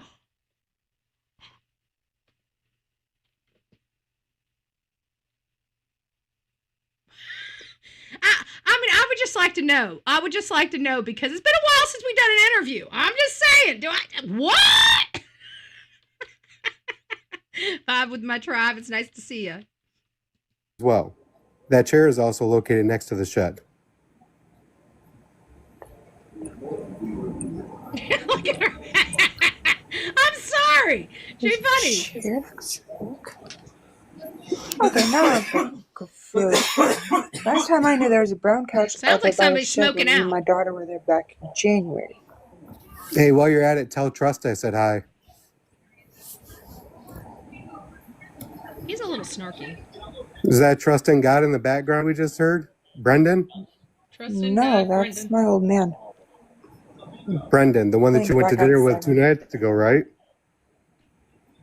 No, Brendan and I, yeah, we went out for dinner. But that's not who I'm dating.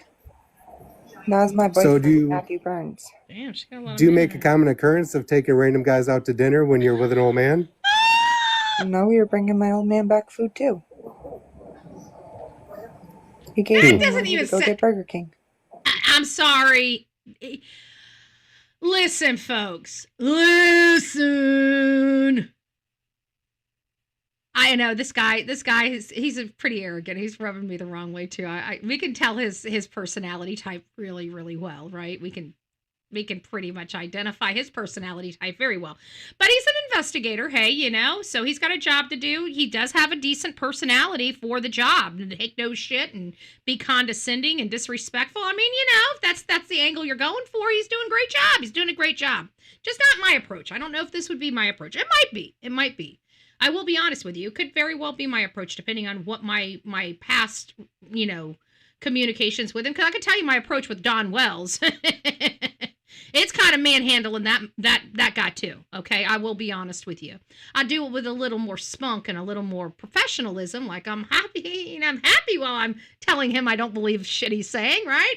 I'm not kind of condescending. You know. I guess I could. I mean, kind of, sort of. I'm like, hey, you know, Don, I understand your point, right? But can you explain to me why I've been doing this search for your child for 4 years and I keep coming back to your blessed home? No matter what angle I take this case comes right back here. Can you explain that to me? You know, he couldn't, but you know, I wasn't being arrogant. I wasn't doing all this. We got his personality type, but I digress. We are right. It's not about the investigator. He's got a job to do. Maybe this is the way he just does his job. Maybe this is the most effective for him. You know, when you do a job for a while, that's why I'm kind of like, I just don't really care, you know, about this, that, or the other. Why? Because I used to care, right? Where did it get me? It got me nowhere. It got me all turned up. And now I just don't care. Like, you got feelings? Okay, so what? You're not on my show, right? You're not being debuted on my show. If you have feelings, you've got feelings. You're feeling something, right? Most of the people on my show are cold and not feeling a damn thing. We're just trying to find them, right? So you're doing a lot better than a lot of the people that come on my show. That's the way I look at it, right? And so, you know, people getting upset with me or wanting me to say this or that, it stops having its effect on me as it once did. You know, my personality today from when I came on this platform are a lot different, right? I'm a very abrasive woman this day and age, right? It's from the PTSD of being stalked, harassed, and just put through a meat grinder. Now it's like, okay, I really don't care.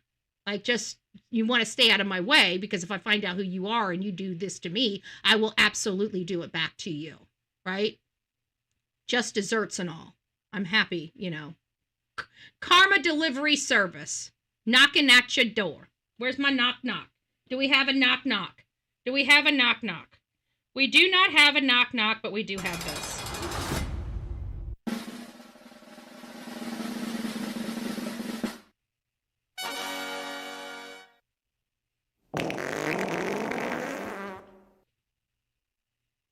Just in case you couldn't hear me for all the way back there. Just thought I'd throw that little wet one in there for you.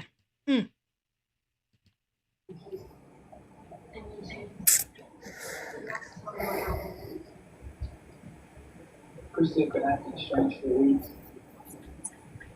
We spent all the time together, and she was sort of Well, hey, Daisy. These couches is the new. Excuse me if I'm losing my words here.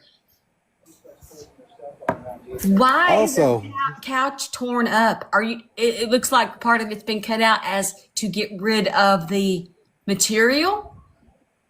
yes, ma'am. They stated to me that the dogs tore the furniture up. Well, I'm well aware of what a dog can do to a couch, and it would not be an organized straight line cut. No dog I've ever seen do that one.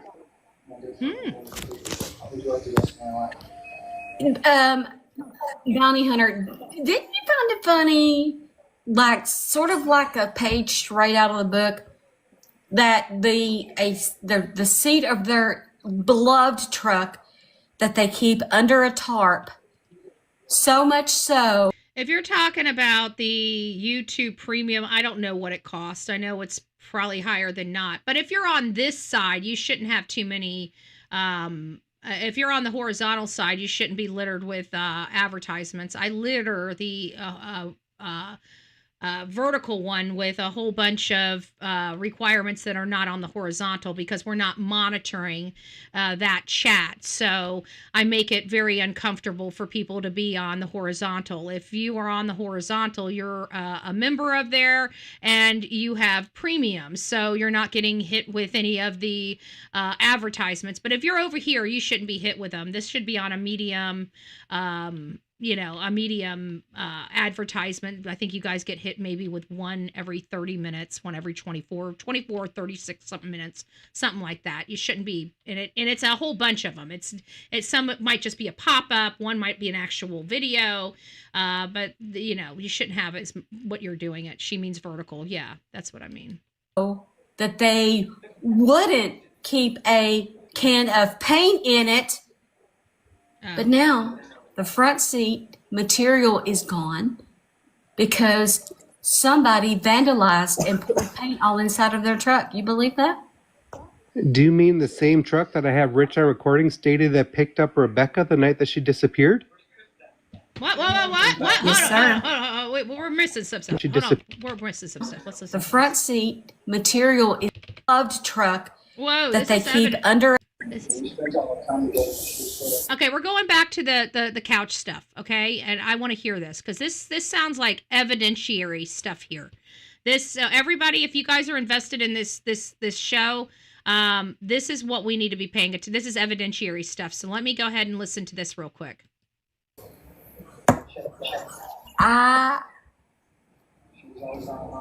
These couches is the new. Excuse me if I'm losing my words here. Why is the couch torn up? It looks like part of it's been cut out as to get rid of the material. Yes, ma'am. They stated to me that the dogs tore the furniture up. Well, I'm well aware of what a dog can do to a couch, and it would not be an organized straight line cut. It would definitely not. I had my sister's dog. I had a oversized couch. I washed my sister's freaking dog. Or not a couch. It was a oversized recliner. And my sister's dog, I left the dog in the house while I went to work. And I came back and my chair of that oversized was torn slap apart. I almost never forgave my sister again. I'll be honest with you. I almost never forgave my sister again for that. So I can tell you it is far from being a straight line. It was jagged, rigid, torn, chewed. It was very, very undeniable that it was a dog, including the paw tears. Undeniable that they were animals that tore that up. Undeniable that it was her animal that tore it up. Just to clarify.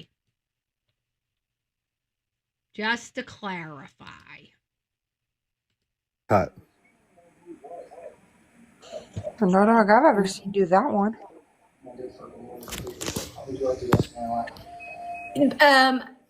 Bounty Hunter, didn't you find it funny, like sort of like a page straight out of the book, that the seat of their beloved truck that they keep under a tarp, so much so that they wouldn't keep a can of paint in it, but now the front seat material is gone because...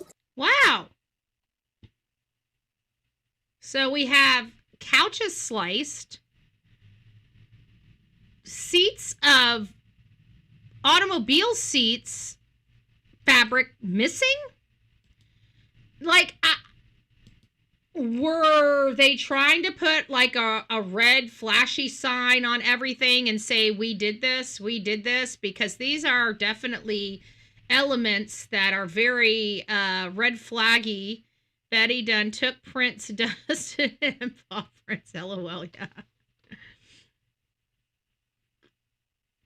Eating couches and pillows. Yeah, I dusted for Prince. And we got some DNA. We got some doggy DNA. It was we got the suspect. We got the suspect. And I'll tell you that the mommy did bail him out. Actually, it was her. Bail her out.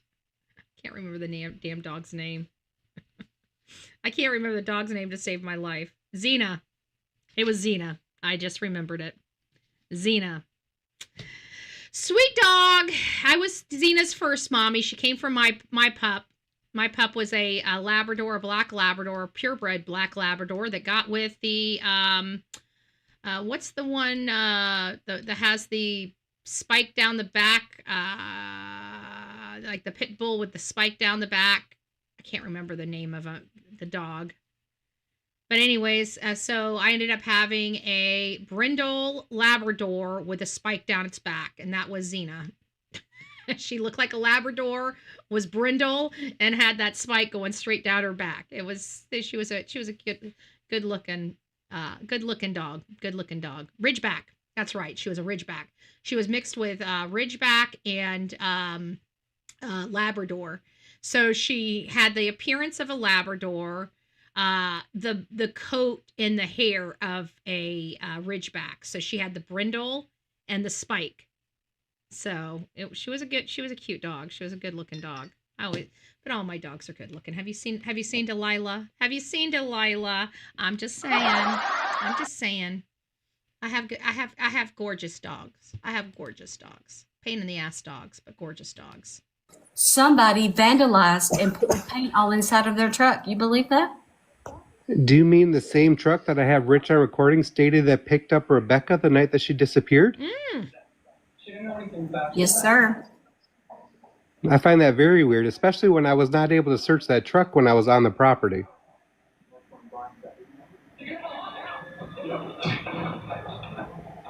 The first one to talk is normally the best one to get the deal. That's all I got to say. Wow. I listen. I was trying to say that I did that truck. I'm sorry, what'd you say? My little brother Bentley was trying to pin the paint in the truck on me, saying I vandalized it. Ooh, they try to blame Kim for that too. Okay. Can we go ahead? What color was the paint that got spilled in the truck? Great question. She didn't even know I sent the email arranging the meeting. To me, who's to blame? Something that big would be pretty easy to remember. Kim, do you know what color the paint was? Bentley said it was white paint.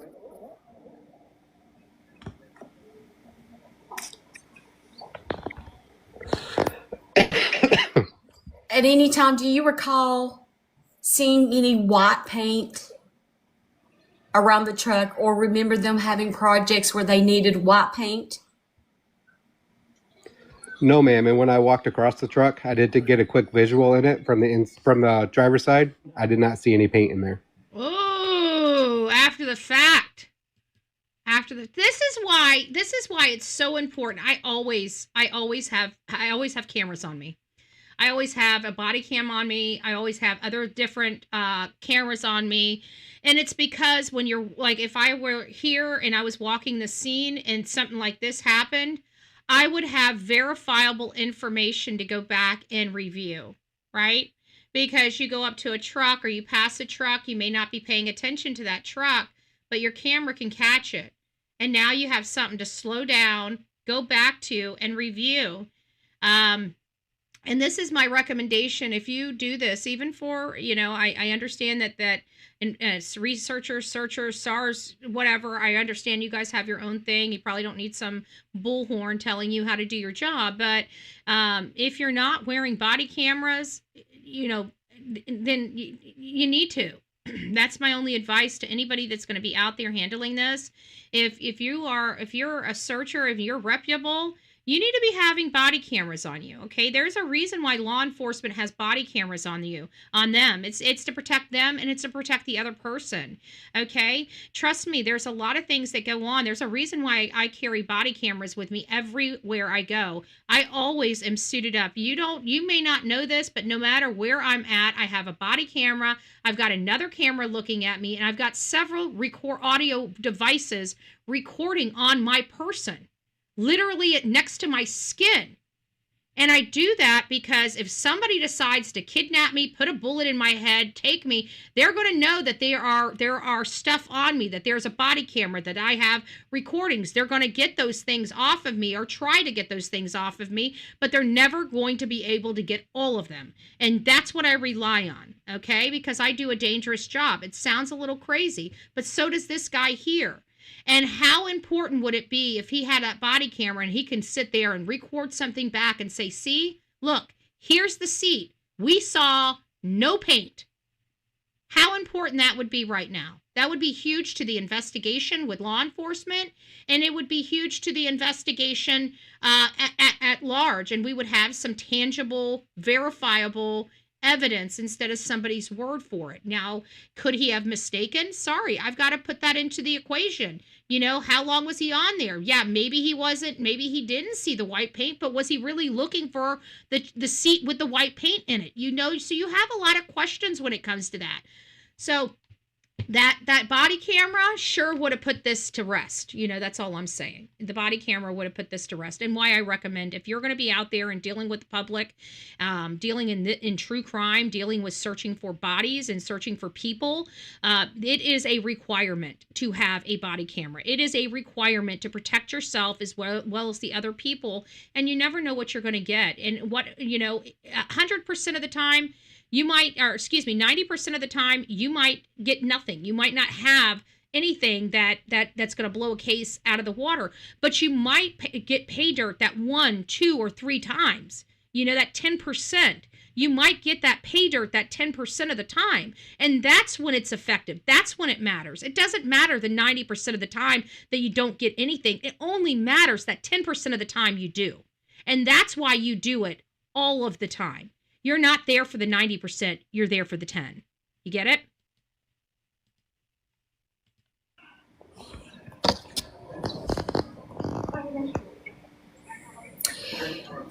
The other, I want you guys to really make a mental note of this paint situation, because we have Brad, who is an all-American boy with 10 children of his own, and the right for Americans to protect their land. He come all the way out to the end of his driveway. I saw you the video that somebody took me of people simply wanting to do a search, and he was yelling at them, obscenities to them in front of their own kids. But when somebody goes and pours paint in the beloved white... So obscenities. He was screaming at the people that wanted to search. Who does that sound like?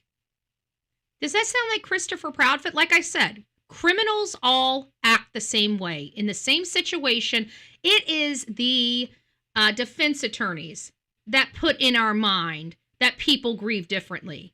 In reality, and the only time people grieve differently is when they have a psychological issue that makes them grieve differently. Normal people, okay? Normal people grieve, okay? There's no mistake of what grief looks like on a normal person. So you have to be mentally messed up to grieve differently than the majority of the people, okay? Yeah, are there people that grieve differently? There sure are. But trust me, it's a minority, a small percent of people that grieve differently. And the one attributing factor to them grieving differently is mental illness or some kind of disability that prevents them from being able to show emotion. You guys understand that, right? Because normal people function the same way. That means grief is uncontrollable and inconsolable, okay? You can't control your grief. Not when you're dealing with your own child. It just doesn't work that way. Truck with the red top. No videos made. No mean words are said. No police are called. No police report is made. Oh, Brad is quiet as a sweet old teddy bear. Now, why are you so pissed over people searching, but you're not really that mad over your truck? Sounds just like Chris and Katie Proudfoot. Different scenarios. Different scenarios. But the same behavior. Same behaviors, just different actions. You Come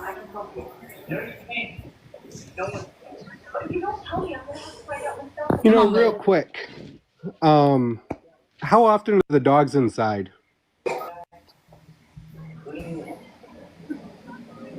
Can you hear me? It's in the kennel. Hang on, Mel. Just one moment. How how often are the dogs inside, Kim? Uggy's usually always in his kennel, and Demon's just usually roaming around. And how many dogs do you guys have out there? And can you disclose their breed, please? There's 3 of them. You've got a cane corso, boxer pity mix, and then another boxer. No, Brad's like a pit or something. Couple Great Dane. So I'm sure we can both agree they're pretty big dogs, right? Yeah. Okay. And the area that the dogs are kept in during the day in the exterior of the home, what is that terrain like? Is it sand, dirt, grass, cement? Dirt. Okay, so when those dogs come in the house, would they typically track dirt into that house? Yes. So can you explain to me why there was a brand new carpet, almost like it was cut to a square on the middle of the living room floor that looked like it was brand new with no dirt? Oh my goodness. So, like, there was a lot of red flags pointing to the mom and the stepfather. We're hearing the breakdown of this. This is wild. This is wild. This is wild, folks. I'm not jiving with the sis. Okay? I'm not jiving with the sis. I'm not jiving with the sis, folks. I'm really not. I'm really not. I'm going to be so disappointed if I find out she has any involvement in her sister's death and her nephew.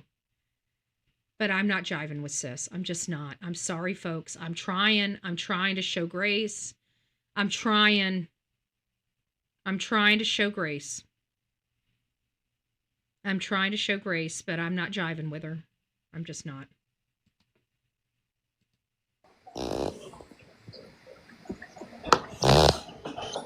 That one I can't explain. It's kind of weird. New couches, new carpet. Yep.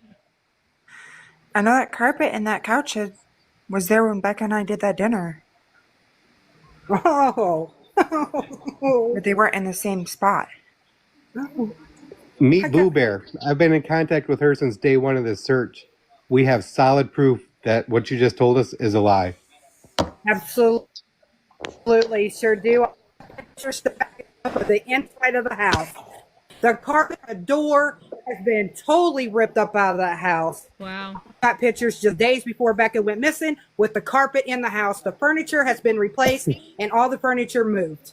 Wow. So where's the carpet? And also, and where is the baby bouncer that was there the day that Becca Becca disappeared? Sorry.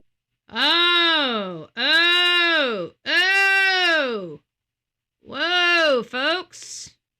Whoa, folks. I'm telling you, I'm not jiving with sis. I'm not jiving with sis. Sis has every opportunity to tell the truth. I mean, this is her sister. Okay, I'm going to tell you right now. I'm going to tell you just like this. I don't care. I when it comes to my family, you know, there's no possibility of me covering for my dad or my mother, unaliving my family, any family, okay? It's not something that I would ever do. I would never do it even in my worst days. I would never do it. Okay? There's just no way. This is not a mother that raised her. She didn't even know this lady until she was 17 years old. Okay? And what I'm hearing right now is her know the truth and act like she doesn't. And these are minor things, guys. These are, was the furniture moved? And she's trying to justify or trying to give examples of, oh, well, those were out there then. Well, then why do we have photos in October showing this furniture in that house? So she's clearly lying about something here. She's being called into question about the lies, and she's backtracking in real time. This is not good, okay? I'm not jiving with the sis, okay? I'm just not. I'm trying because we still believe her mother manipulated her. So we're going to we're going to try to stay on that as much as possible. But I can tell you there's only so much I'm going to be able to put up with before I say her sister deserves no mercy, okay? I haven't gotten there yet. But I've got to tell you, it's getting hard because how her sister is acting right here and right now is not good.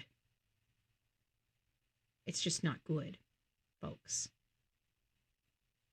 Keep going. Not good. This is not good. This is showing where I truly believe she's intentionally lying about information, okay? This is not good, okay? This is telling me if she had nothing to hide, even if she didn't believe her mom could have done it, her bio mom could have done it, it doesn't matter. She wouldn't need to lie. I don't see why anybody would be lying unless she knew. And that's my problem. I have no idea. It was sitting right there on top of the snake cage.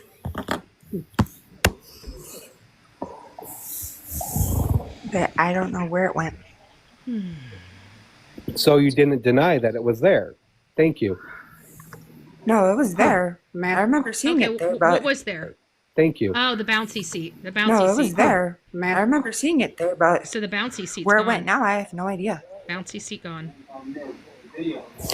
This is where I'm going to recommend you assist either law enforcement or my team, which is not affiliated with any form of law enforcement at all. We are just volunteers in this case, with locating Becca.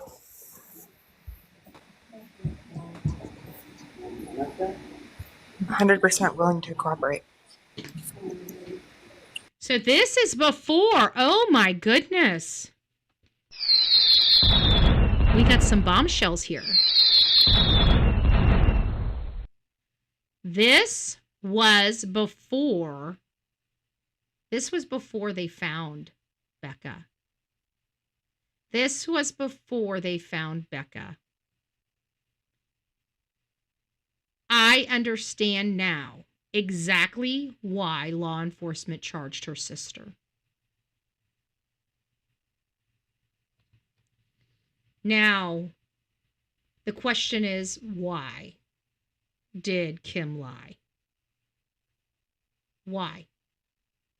That's what we're going to have to ask ourselves. I'm not jiving with sis. I was hoping to come here and, hopefully that she just tried to, lie about something. This is not cool.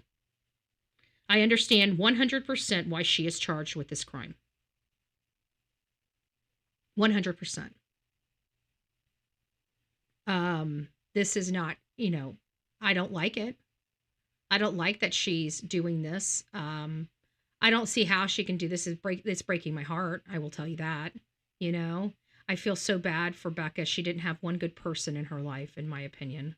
Not one. Maybe Stephanie. It seems like her mom, or her real mom, is very heartbroken over all of this, But still, how much of that did even Stephanie enable? She's got 2 children that are out of control, that are having babies. She's taking care of babies. She's took care of them when they were babies. Now she's taking care of their babies. At what point were people going to start, reining this in a little bit? It just seemed like this was out of control before we ever even got to this point, And you got people saying, these people came from middle class, families, and they were raised in a good life. And it's like, well, why is this so much chaos here? You know, why is there so much chaos here? I can't just think that this chaos just came about in the last 2 or 3 years. Did it just come about in the last 2 or 3 years? Because that's basically what we're having to believe at this point. And I'm not sure I can believe that all of a sudden everybody's life just went in 3 years. You know? But it's possible. I mean, you know, it's possible. But yeah, it's getting Dub. Yep, that's it. Sister is super suspicious, and that's where I'm kind of at. It's like, you know, I'm trying to show grace here. You know, I'm not ready to say anything negative about the sis. You know, I'm trying to put myself into this. You know, thinking that I'm really showing her grace. Like I'm assuming a lot here, right? I'm having to assume a lot here. It's definitely outside of Occam's razor, which we've learned, right? Which we learned about, you know, we're having to assume a lot to make it stretch that our sister is nowhere involved in all of this. Okay. I feel like there is involvement. To what extent? That's the question. To what extent? I'm not jiving with sis. I'm praying to God. It's not as bad as what it could be, but it's not looking good with sis at all. I understand why they're charging her, but. When are you going to be up?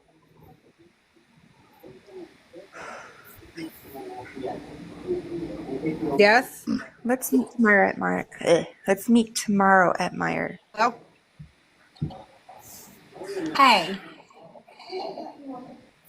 Good question. I was just wanting to know your thoughts.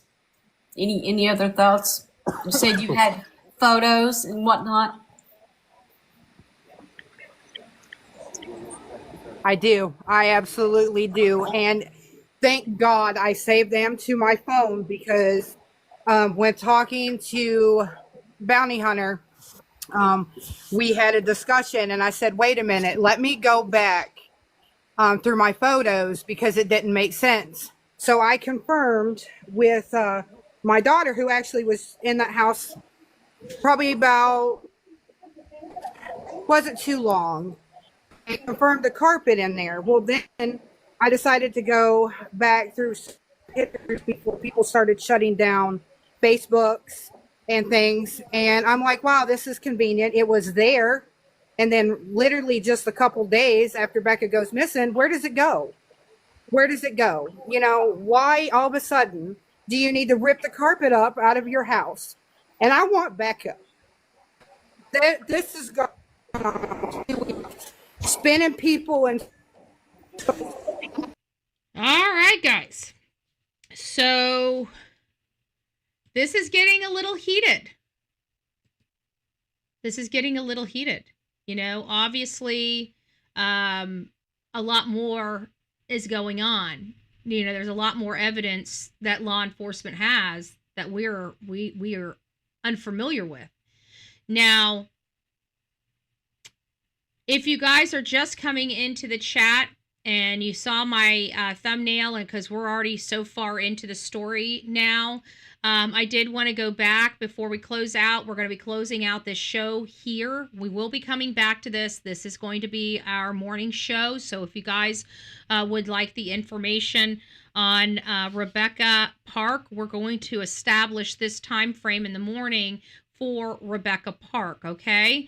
And then we'll figure out what other cases we're going to be following on a daily basis and put that either in the 1 o'clock or 6 o'clock slot. But this is going to be, so if you're here and you're coming across this on your replay crew and you want to be a part of this live, please schedule, set your alarm clocks for 6:30, 7 a.m. because that's where this is going to be placed, where we're going to continue to dive in. There's a lot to unpack in this case, folks.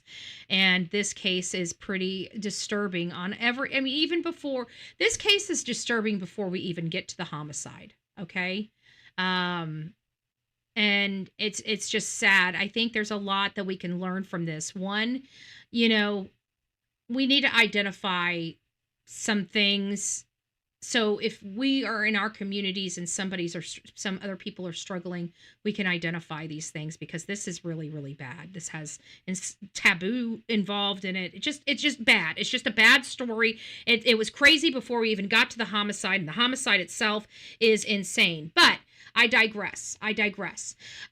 We realized that we missed something, a major development in the case that me as well as many other content creators missed. Okay.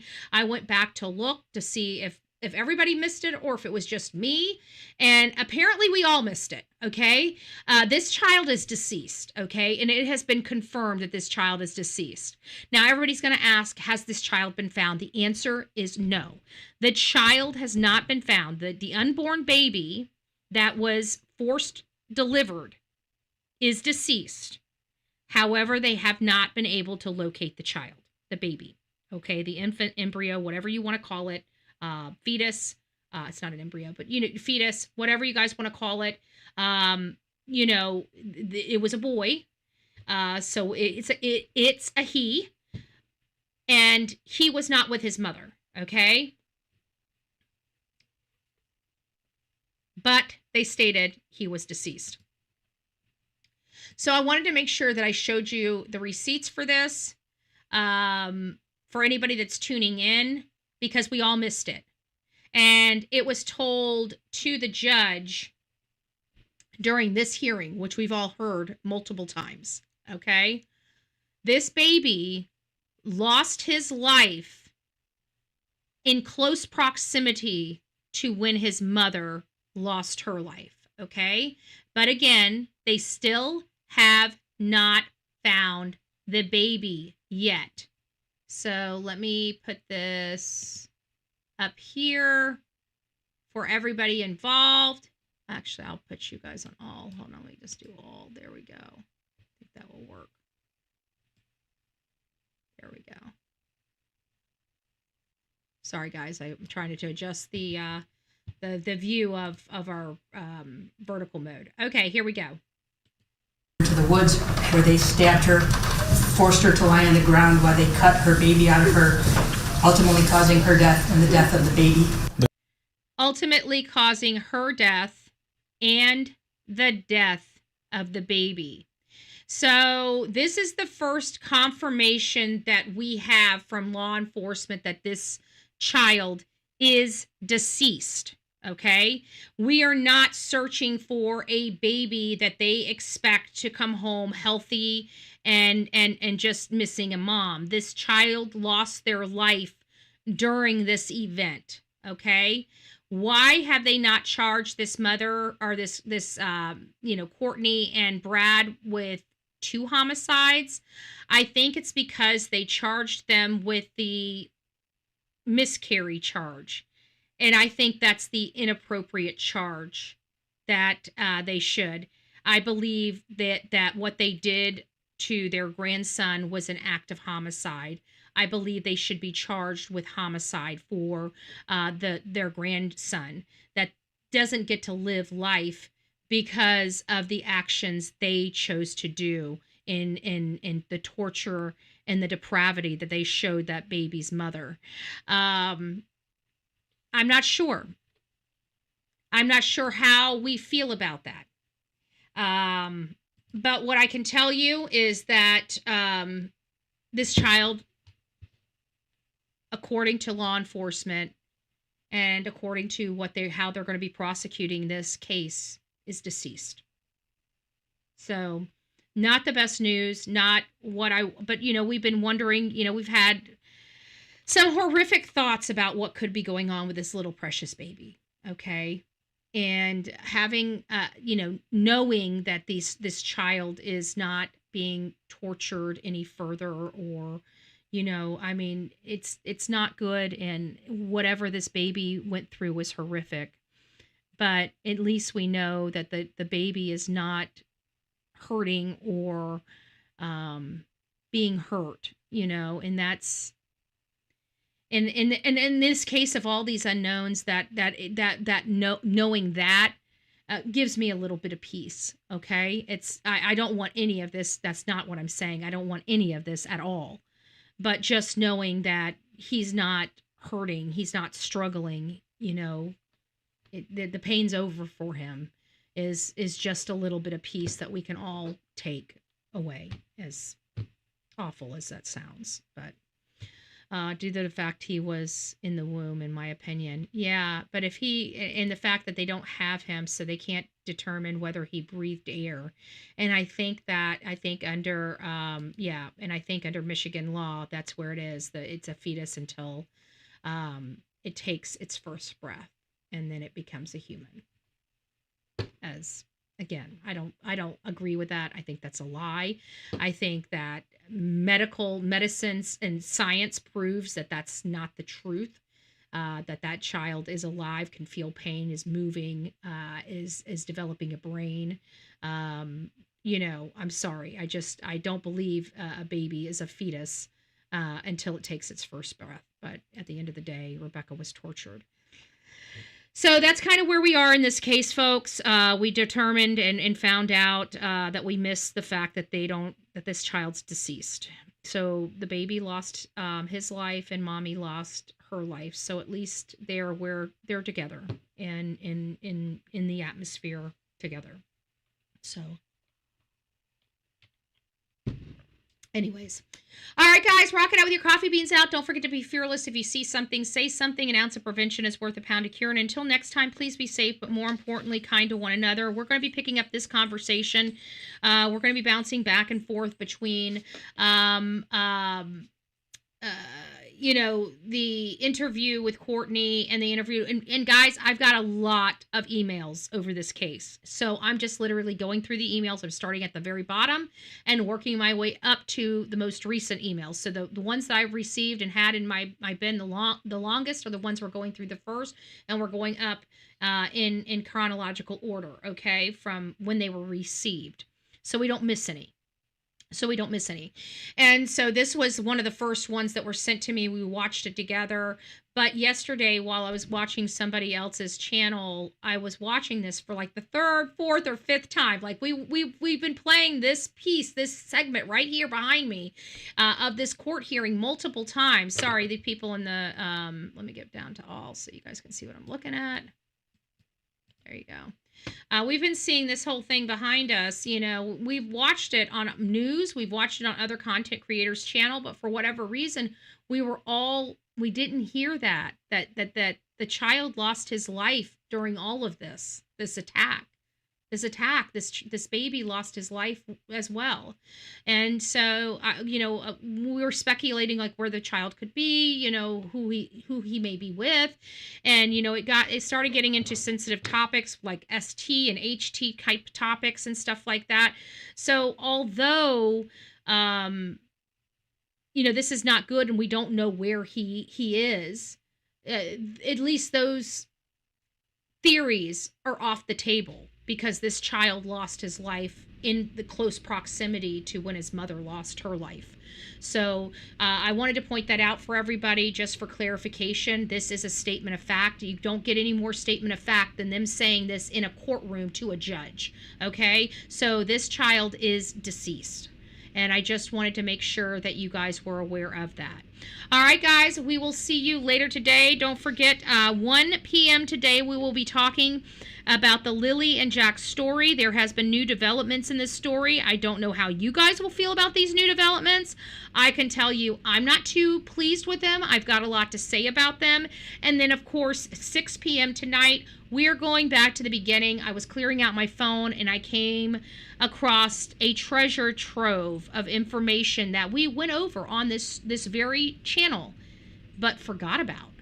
And we're going to revisit it this evening at 6 p.m. So if any of those stories resonate with you, please go over to my channel and sub up to be notified when we start kicking off those shows. We have 3 shows today. This is our first one. Our next one will be at 1 p.m. and our last one will be at 6 p.m. this evening. So please go over there, get notified, and don't forget to hype this video. Hit some likes for Betty. We've got a lot to go over, a lot to break down, and we're doing a lot of studying and research as well. So we'll see you soon.